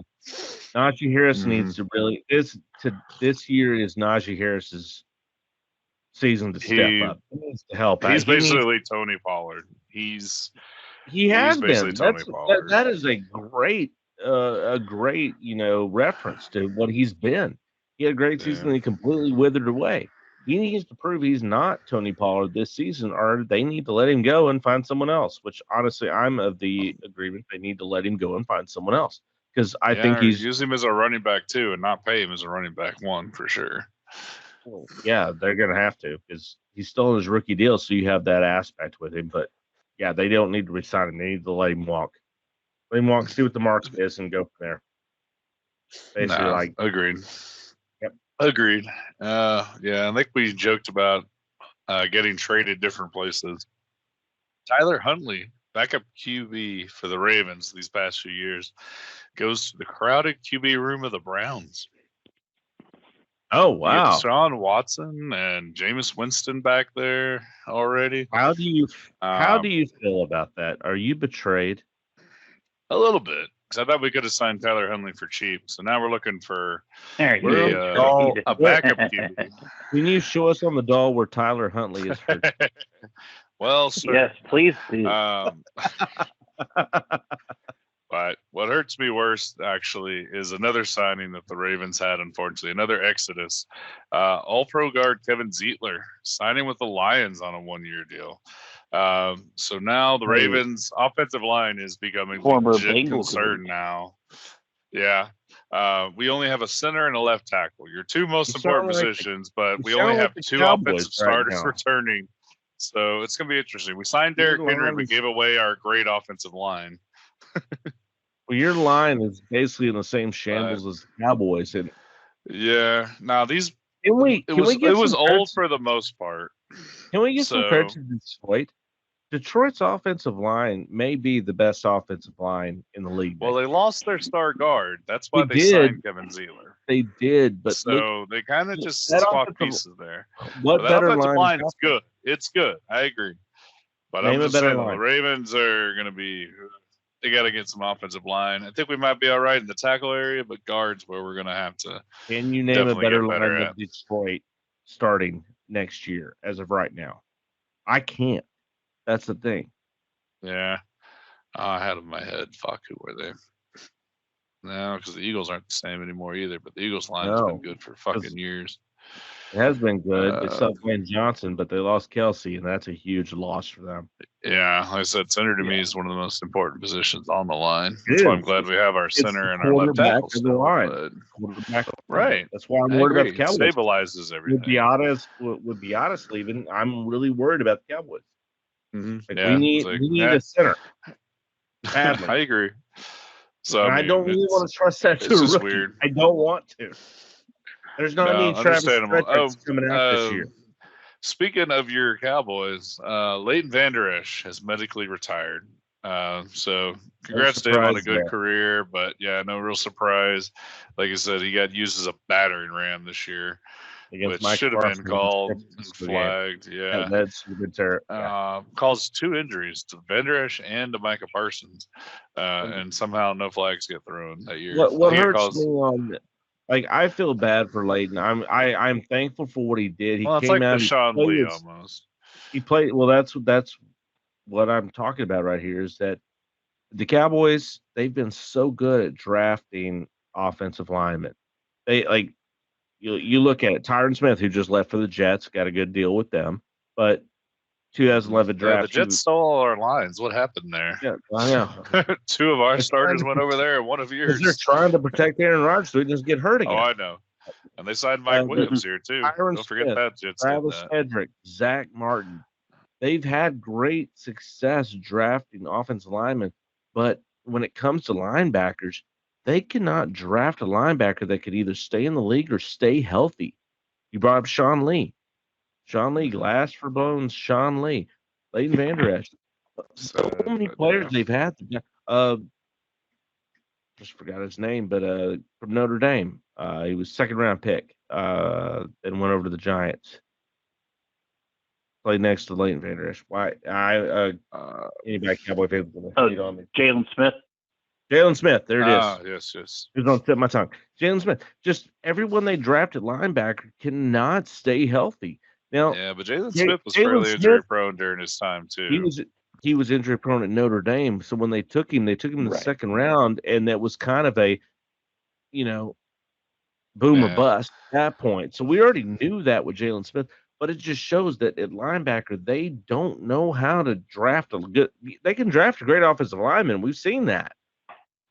Mm-hmm. Tyler Smith, they just drafted a couple last year. I mean, they can draft offensive linemen, but linebackers they cannot draft. And the guys they do are good. They have high upside, but they're so injury prone. It's the same story, repeat, rinse, repeat. Yeah, it is. It's the same chapter, different story. Everything's the same. That's just what it is. And I am happy for what Leighton did. He played his ass off. He can't help getting injured. That just sometimes it happens. It just seems to always happen with Cowboy linebackers every single time. Same thing with Sean Lee. Plays that off. Was a great guy. Was a great teammate. Great team player. Great leader of the defense. Player, could not stay on the field. Just kept getting hurt. And I hate it because they both could have had the potential to be Hall of Famers, but they won't because of their injuries. Very true. Very true. Well, I'm gonna switch it over. One last thing for the Jets, as we kind of joked about, they're stealing our players. They took our player. Yeah, they took our jobs, took our players. By the way, Colorado State is up 55-33, 6.5 left. Mike Williams has been signed by the Jets now, I believe, on a 1-year deal. Mike Williams on a 1-year deal. Tyron Smith on a 1-year deal. I mean, they're spending the cap. They're trying to get that window open as much as they can and make a run for it. Well, what are they going to do when Aaron Rodgers is going to be the VP candidate? Yeah, I was about to bring it up.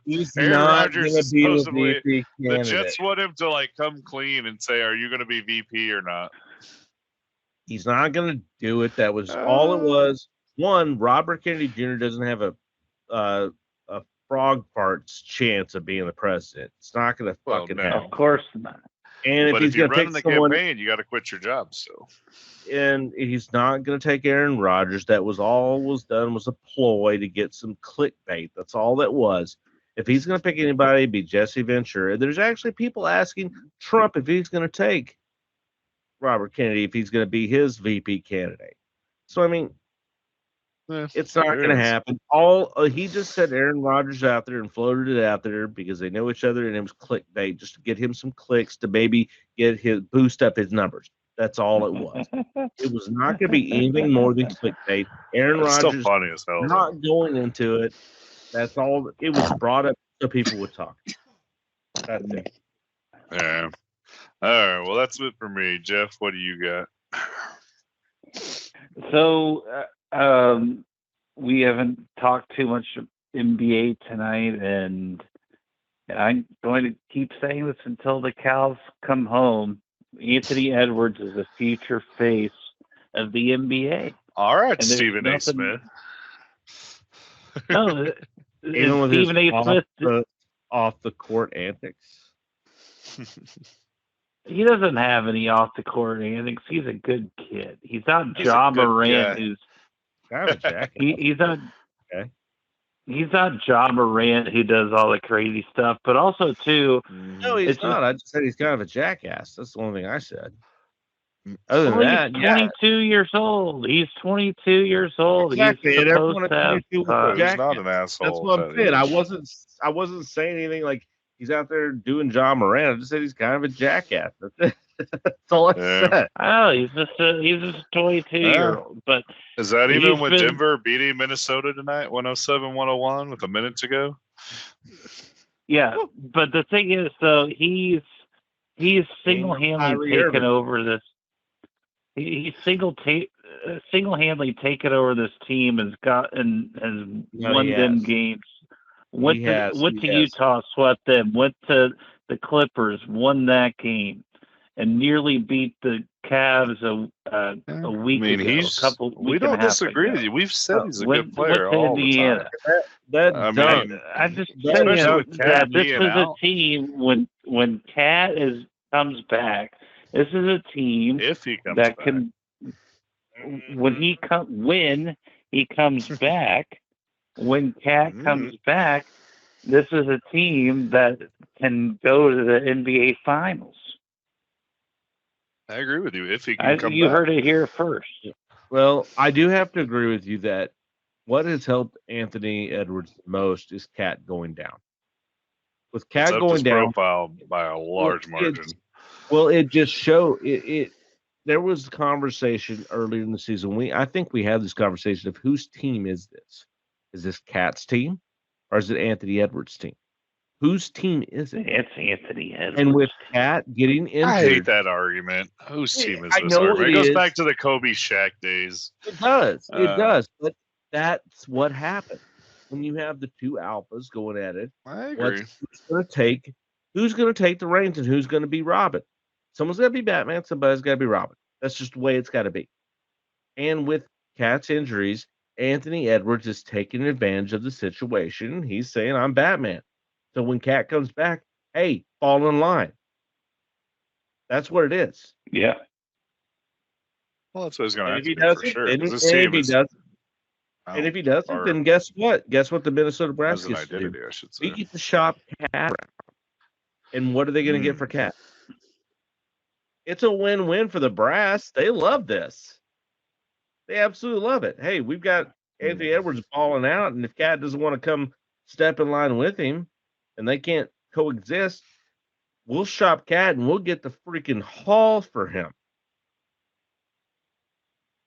Sure. Absolutely. And then what's going to be interesting to see is whether or not we get a Minnesota-Dallas 3-6 matchup in the first round. Oh, God, you better not hope for that. You better not hope for that. If you do hope for that, I don't want it. I don't want it. I think the Timberwolves could take the Mavs fairly easy. I want Thunder. No, I don't. That's what I want. I don't see it fairly easy. Well, that Minnesota Dallas series will go 7 games. That series would be insane. When you bring up Dallas, that brings up all the talk that's been going on because at the time of our last broadcast, they were playing Golden State, which they actually won that game, but they had 2 more games against Oklahoma State and Denver. And talk has been going around. They lost to Oklahoma State. It was close, but they lost. They did, and Lucas set that game. And Lucas set that game because he got injured there in that Golden State at the late part of that Golden State game. But in Denver, or against Denver, it was in Dallas, but against Denver, the shot from Kyrie there at the end of the game, crazy beautiful shot. Mm-hmm. Amazing shot. They've been talking about it on the radio ever since it happened. I didn't get to see it because I was too busy watching the players, which we'll get onto that here in a minute. But I did come back and actually watch the video of it. Amazing shot. Beautiful. Especially being over the Joker. That's what made it there. But everybody's talking about is this the best shot to win a game of all time? I don't care about that. Yeah. That to me doesn't matter. That's just over exaggerating. That's people in the media. Hey, we need something to talk about. We need to talk about how great this shot was. We're still 7th. We were able to move up to 7th, but we're still 7th in the West. Yeah, and only 7th by half a game too. Yes, Final and a half game, which thank goodness Phoenix has been on a losing streak, which they're now in 8. Mm-hmm. So I don't care about this shot. Okay, we won it. That's a great shot. Great. I've moved on past that. What are we doing now? They're playing San Antonio tonight. I haven't looked at the score. I'm They waiting beat until San Antonio tonight, actually. They did? Okay. Mm-hmm. I hadn't looked at the score yet because I was waiting until afterwards. Thanks for ruining it for me. Appreciate it, asshole. They know. So we beat San Antonio now. So we're now 3 out of 4. We're moving up into that. So getting out of this, get into that 6th seed where we're going to be facing that third. With that matchup against Minnesota is coming up, and is everybody saying? Don't forget, don't let these matchups against Sacramento slip by either. Right now, No. they're just a little bit ahead of us. So Sacramento has been looking really good, and they've been beating some good teams too. Sacramento's not a team you need to sleep on. Oh, but no. They need to at least split that Sacramento to avoid the play-in series. Oh, absolutely. They need to do that. They have to do that. They have to at least split it. But a lot of the pundits are coming out, and even Stephen A. Smith supporting the Mavericks, going, you don't want to see this team in the playoffs. And I think that in pulling for a deep run. Now, I don't want to jump in on the bandwagon for everyone else because of one shot by Kyrie Irving. Right. But with them getting Gafford more involved, as long as Lively stays healthy, Lively had a great game against Joker. Great game. If you can have that pressure against them, and I'm sorry, right now I'm not scared of Minnesota or Oklahoma City. It's Denver that I worry about. If you can have great defensive play with Gafford and Likely against the Joker, that's what I'm looking for. They are the tier to beat because they're the champions. If you can have that, I agree. Lively made it very hard for Joker in that game. Very, very hard, and he had a great game. And I never thought I would say that when they drafted Derek Lively, especially when you were very upset about that pick. Oh, yeah. Mm-hmm. But I'm pleasantly surprised. He has accepted his role on this team, and he's done it with vigor.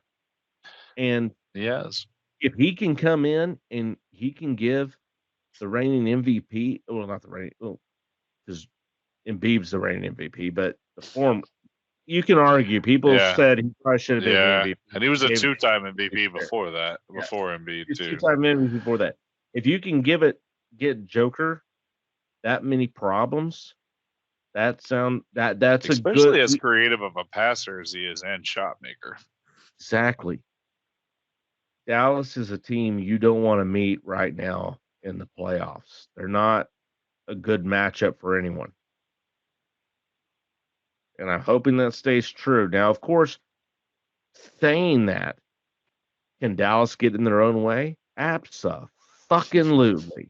They can get in their own way, and they can flub any game away because, of course, if they're, because even in that Denver game, they were up 13 points in the fourth quarter and lost it to where they had to win it in that way with Jason Kidd just over there just sitting down the whole time, just whatever. I guess we're just not going to play defense, not do anything.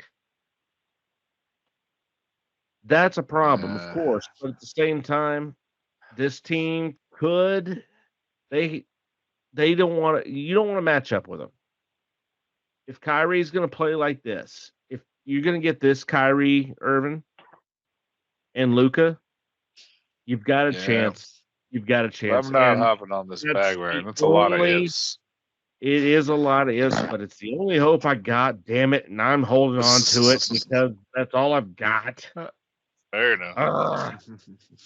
Makes me so frustrated. That's going to be fun to watch in the playoffs for sure. But yeah, they like to step on their own toes. And to me, it's going to be more about coaching. If there's a coach on the other side that's good, you're going to have trouble. This kid can't coach himself out of a box.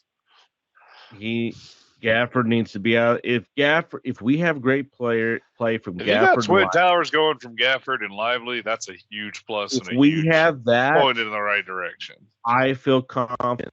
If I have those two locking down the paint, if I'm getting good center play from Lively and Gafford, then that gives us in a position for Irving and Doncic to do everything at the end. Give me that good center play at the throughout the whole game. If I can get consistent play from those two, I feel like we have a chance. But we need consistent play. They don't need to get in foul trouble. They need to have consistent good play, which we've been getting. It just needs to stay consistent. And don't forget about Washington out there too, locking up those wing defenders. Yep, exactly. Well, he has been defensively well, but his offense has been putrid the last 4 games. Yeah. It's been terrible. And we need more from him as being with him being brought in, hey, he's our third scorer. We need a little bit more from him. He needs to. He's kind of had a little slump here that he's. Yeah, Gafford's been your third scorer these last few games. He's not supposed to be. Washington's supposed to be your third seed, and he's not doing it right now. Defensively, he is. Defensively, he's showing what he needs to be on the court, but he's in a little bit of offensive funk, and he needs to get that worked out. I'm not going to say the why. Yeah, because he was brought in to supplant Tim Hardaway Jr., but he didn't do it. No, he doesn't have Tim Hardaway Jr. problems, that's for sure. At least in a lot of the last couple of games, Tim Hardaway Jr. has not had many shots. So that's good. Fair enough. Well, but one other thing, the 5th major occurred this weekend. Unofficial 5th major. Scotty Scheffler shoots a 64 in the final round and wins the Players' Championship at 20 under par, beating Brian Harman, Xander Schauffele, Wyndham Clark, all by 1. He started the day at 12 under, and he was 5 shots off the lead. No, 6 shots off the lead. Xander Schauffele, who's 6 shots off the lead, started the day. Finished 18 under, right? No. Scotty Scheffler went 8 under, finished 20 under for it, and was able to beat Xander Schauffele and Wyndham Clark, who both went 19 under. So he was Harmon and Harmon as well, who was 19 under. And Wyndham Scott had the chance to tie on the 18th green. Had a great putt that if you have not seen it, please look it up because, wow. It was in the hole. It was in the hole and rounded out and came out. And the shot that you cuss out when you're out there with your boys drinking on the back nine. It usually happens to your one buddy that's talking too much trash. It was the shot you never want to see happen. And it happened to Wyndham Clark, which I have nothing against Wyndham Clark. Like the guy. Root for him as well. I root for Scotty as well, too. So does my son. Scotty's his best friend. He loves Scotty Shaw. Wyatt loves him. So we're happy that he won. But Wyndham Clark, I felt for him. I mean, that was a rough shot. I thought it was in, and we were going to get to see a playoff and see a little extra golf, and that he might actually maybe, overtake him and, get the win. But when it rolled out of that, you could see in the replays of Wyndham Clark when he was ready to, pump that fist and celebrate, and just the complete agony when that ball went into the hole but rolled back out again. It was heartbreaking. I just don't understand how that rolled out because, we've all seen putts roll out before, but that was in the hole and then just decided to pop out for no apparent reason whatsoever. Roger Goodell. I've never seen anything like that. Centrifugal force, baby. Yeah. And it gave, and this conversation actually came up as we were all watching that happen, because we didn't watch the Mavs. We watched the players and watched this happen. is that you go back to the old Robin Williams, may he rest in peace, his old skit about golf. If you haven't seen that, look it up on YouTube. Great You skit. will die laughing. It's a fantastic skit. Where he goes, and we're gonna call it a stroke because you feel like you're gonna have a stroke every time you swing it. You're gonna do it. Oh, you're gonna do this once? No, we're gonna do it 18 times. Bloody times. Look it up. It's hilarious. It's exactly the whole reason. My sister-in-law was in town, never watches golf. She was fully involved when Wyndham Clark missed it, along with Olsen. Goes, wow! After watching this all day, I see why people watch golf. So it shows how it goes, and we're on our drive to the Masters. I am looking forward to it. The Super Bowl of the golf world. That is correct. Here to wrap up the last thing I want to talk about and end us on a good note is the Stars winning 4-1 over the LA Kings and on earlier over the weekend, and at that time unveiling the Mike Modano statue there at right across Plaza from the Dirk Nowitzki statue, and I've seen the pictures of it. Great statue. Everybody kept talking about it should be him holding the cup or, one stick in the air after the goal, but it's got him just skating, and it's a great statue.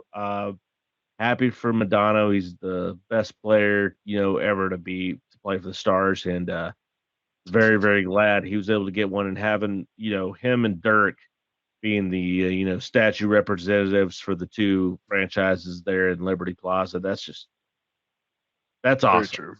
Great. I can't wait to get my kids back down to that area to go to either a Mavs or Stars game and actually let them see the statues and take pictures with them. Just phenomenal. Just great for Madonna. It's going to be interesting.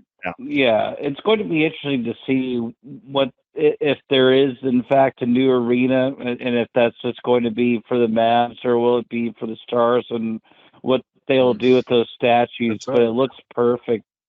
It looks perfect right now with those statues right next to each other, and also too, thankfully, because we had some bad weather in Dallas on Saturday, as Caleb as you know, we had horrendous weather until about probably 7 or 8 o'clock at night. So then they moved that statue ceremony to the end of the first intermission, and it ended up working out quite well, actually. So I'm glad, all things considered, with the weather and everything, that the ceremony wasn't ruined or wasn't altered too much. But it was a great event for the fans, great event for everyone that was able to go to the game. It was just awesome.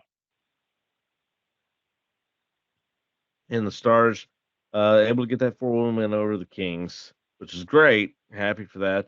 But before that, they lost 6-2 to the New Jersey Devils, who've been on a tailspin. That's not a game to lose to that team. You needed to lose to that way. And before that, losing 4-3 to Florida, especially there at the end, which has actually got them now sitting 4th in the Western Conference, even though they're in a 3-way tie with Colorado and who was it? In Winnipeg. Winnipeg, that's who it was. Sorry, my brain went away. I don't have it up in front of me right now because of the static to the phone, to the microphone. Yeah, they're tied with Winnipeg and Colorado and the Stars, all at 91 points. However, Vancouver's at 92. So really close race there in the Western Conference, unlike the East that's getting ran away. As well, with Florida, who's actually running away with it this year, not Boston. But a very close race there in the West. But those two losses there against two Eastern opponents, that Jersey game, losing the 6-2 to me was a complete failure. Well, especially because New is not a good team at all. They're not. Not even They're close. barely above Pittsburgh, and Pittsburgh is barely trying to get into the playoffs right now. And that'd be a miracle if they got into the playoffs. If Pittsburgh gets in the playoffs, it's an absolute fucking miracle because they're the team there. On paper, they look great, but they just have not played well together. What they've done, and Jersey, after what they did last year, should have been higher up, but they have just not continued the success from last year. And to beat Dallas 6-2, to me, that loss hurt. That was not one you needed. You didn't need that going in here as close as this Western Conference playoff picture is going. You did not need to lose that game as badly as you did and lose the points. Yes, you were able to recoup some against LA, who has been a good team, but at the same time, it's like, what are you doing? I mean, come on. I know everyone has a little hiccup every once in a while, but this was complete utter failure. I mean, okay, you lost to Florida 4-3, but you lost it there at the end. They're the best team in the league. Of course, okay, you lost to them, but you barely did. But then you're going to sit there and go against New Jersey and lose 6-2. What the fuck are you thinking on that? This is complete bullshit. I think they were just hung over after that Florida loss because they blew that. They had that game in. I mean, hung over a very kind way of saying that. That was, you just didn't even show up for that day. You just said, whatever, okay, it's the Devils. They suck. We don't even have to play against this team. And then you get your ass whipped, is what you did. Now, thank goodness they whipped the Kings' ass 4-1, but they cannot be doing this at this point in the season. That's an early season blip that you've given up. No, you can't be doing this here now, where you're getting close to the Stanley Cup playoffs. That's absolutely absurd. Very true. God, there's so much that's been fired me up here in this gumbo here. Wow, I need to check my blood pressure. No, this is what the F with Porter right now, and I love it. That's what's come on. It's just absurd. And to end this on a happy note. But yeah, Madonna statue is great. Dark statue is great. Can't wait to go see them. And Colorado State able to knock off Virginia. So they'll be playing Texas. Oh, what a surprise. Virginia had no business getting in. They won by like 30 points, and it was Colorado State's first ever NCAA tournament win since 2013. So good for Colorado State. Wow. Way to go. Yeah. Bet Providence would have gave him a better run. Even St. John's, maybe even Seton Hall. They would have gave him a better run than that. But would they have showed up, though? So we know. Yes. All right. Well, do you guys have anything else to bring up in the gumbo? I think we've got about everything. That's all I've got for the moment. Yeah. And you got it all. I'll let you rant some more if you'd like. I think I've about ranted all I can rant for the evening. We'd like to thank everyone for joining us. Maybe next week we'll be able to see Jeff face to face. Yep. But we'd like to thank everybody for joining us here for our NCAA episode. Of course, this episode will be broadcast after the first couple of rounds. So we'll see how we did and if we actually sound like we know what we're talking about. And we'll be ready to go next week. Since we're now recording on Tuesdays, we'll have our Tuesday. Well, Tuesdays we're recording, so we'll have our broadcast out a little bit earlier than what it has been, a little bit more consistent. We're ready to go with that. And next week we'll be talking about the start of Major League Baseball, which is coming up next Thursday. The 28th is the start of the season, opening day. Rangers taking on the Cubs, and looking forward to that. Up here, they're just happy that the PNC Park for the Pirates has been voted the best ballpark in the majors, and that's all they have to say, because I saw just a little quick tidbit of the best program since, was it 2000, I think? Best baseball program. Oh, no, since 1995, the best baseball teams and what they've done since 1995. Number one has been the Yankees. The Rangers, because they won the World Series, were ninth in all of it. And the Pittsburgh Pirates were the dead last in what they've done since 1995. So we've got the best ballpark in the MLB. That's what they're going place to do it in. And I do have to say, I've been there for 3 games now, and I have to say it is a very, very nice ballpark. It is pretty easy to get into, a little hard to get out of, but easy to get to. Easy to walk around, and very good views. I've never had a bad seat since I've been there. Nice. And a very I've good heard nothing seat. but good things about that ballpark. Hey, you guys are welcome to come up and join the game because we can get tickets cheap. Yeah, we do need to. Right. We get tickets cheap, and I was glad I was able to take my son to a Rangers Pirates game last year and win, and the Rangers were able to win, and that's pretty much the seed that got stuck in making him a baseball fan or a Ranger fan. So I'm really glad. Right. Now it's just convincing my wife that on her birthday weekend we need to go up to Cleveland because that's the weekend the Rangers are playing the Guardians in Cleveland. I'm trying to convince that so hard. You don't know how badly I'm trying to work that into her letting us have her birthday weekend for a baseball game in Cleveland. So you get the rest of the weekend, but this is like 3 hours. You don't know how. I'm offering, hey, go get a massage, go do what you want. I'll take the boys with me to the baseball game. Right. I'm working every angle I can here, and it's not been working so far, but we're still trying. Right, you got to try. Never get. In the words of Tim Allen in Galaxy Quest, never give up, never surrender. Galaxy Quest. All right, for the faceless Jeff Amos and for Caleb Cole, this was Chris Porter for the Next Round Sports. We hope you enjoyed it. We look forward to the bracket, and we'll see all of you next week for the next round. Cheers, gentlemen. Cheers. Cheers.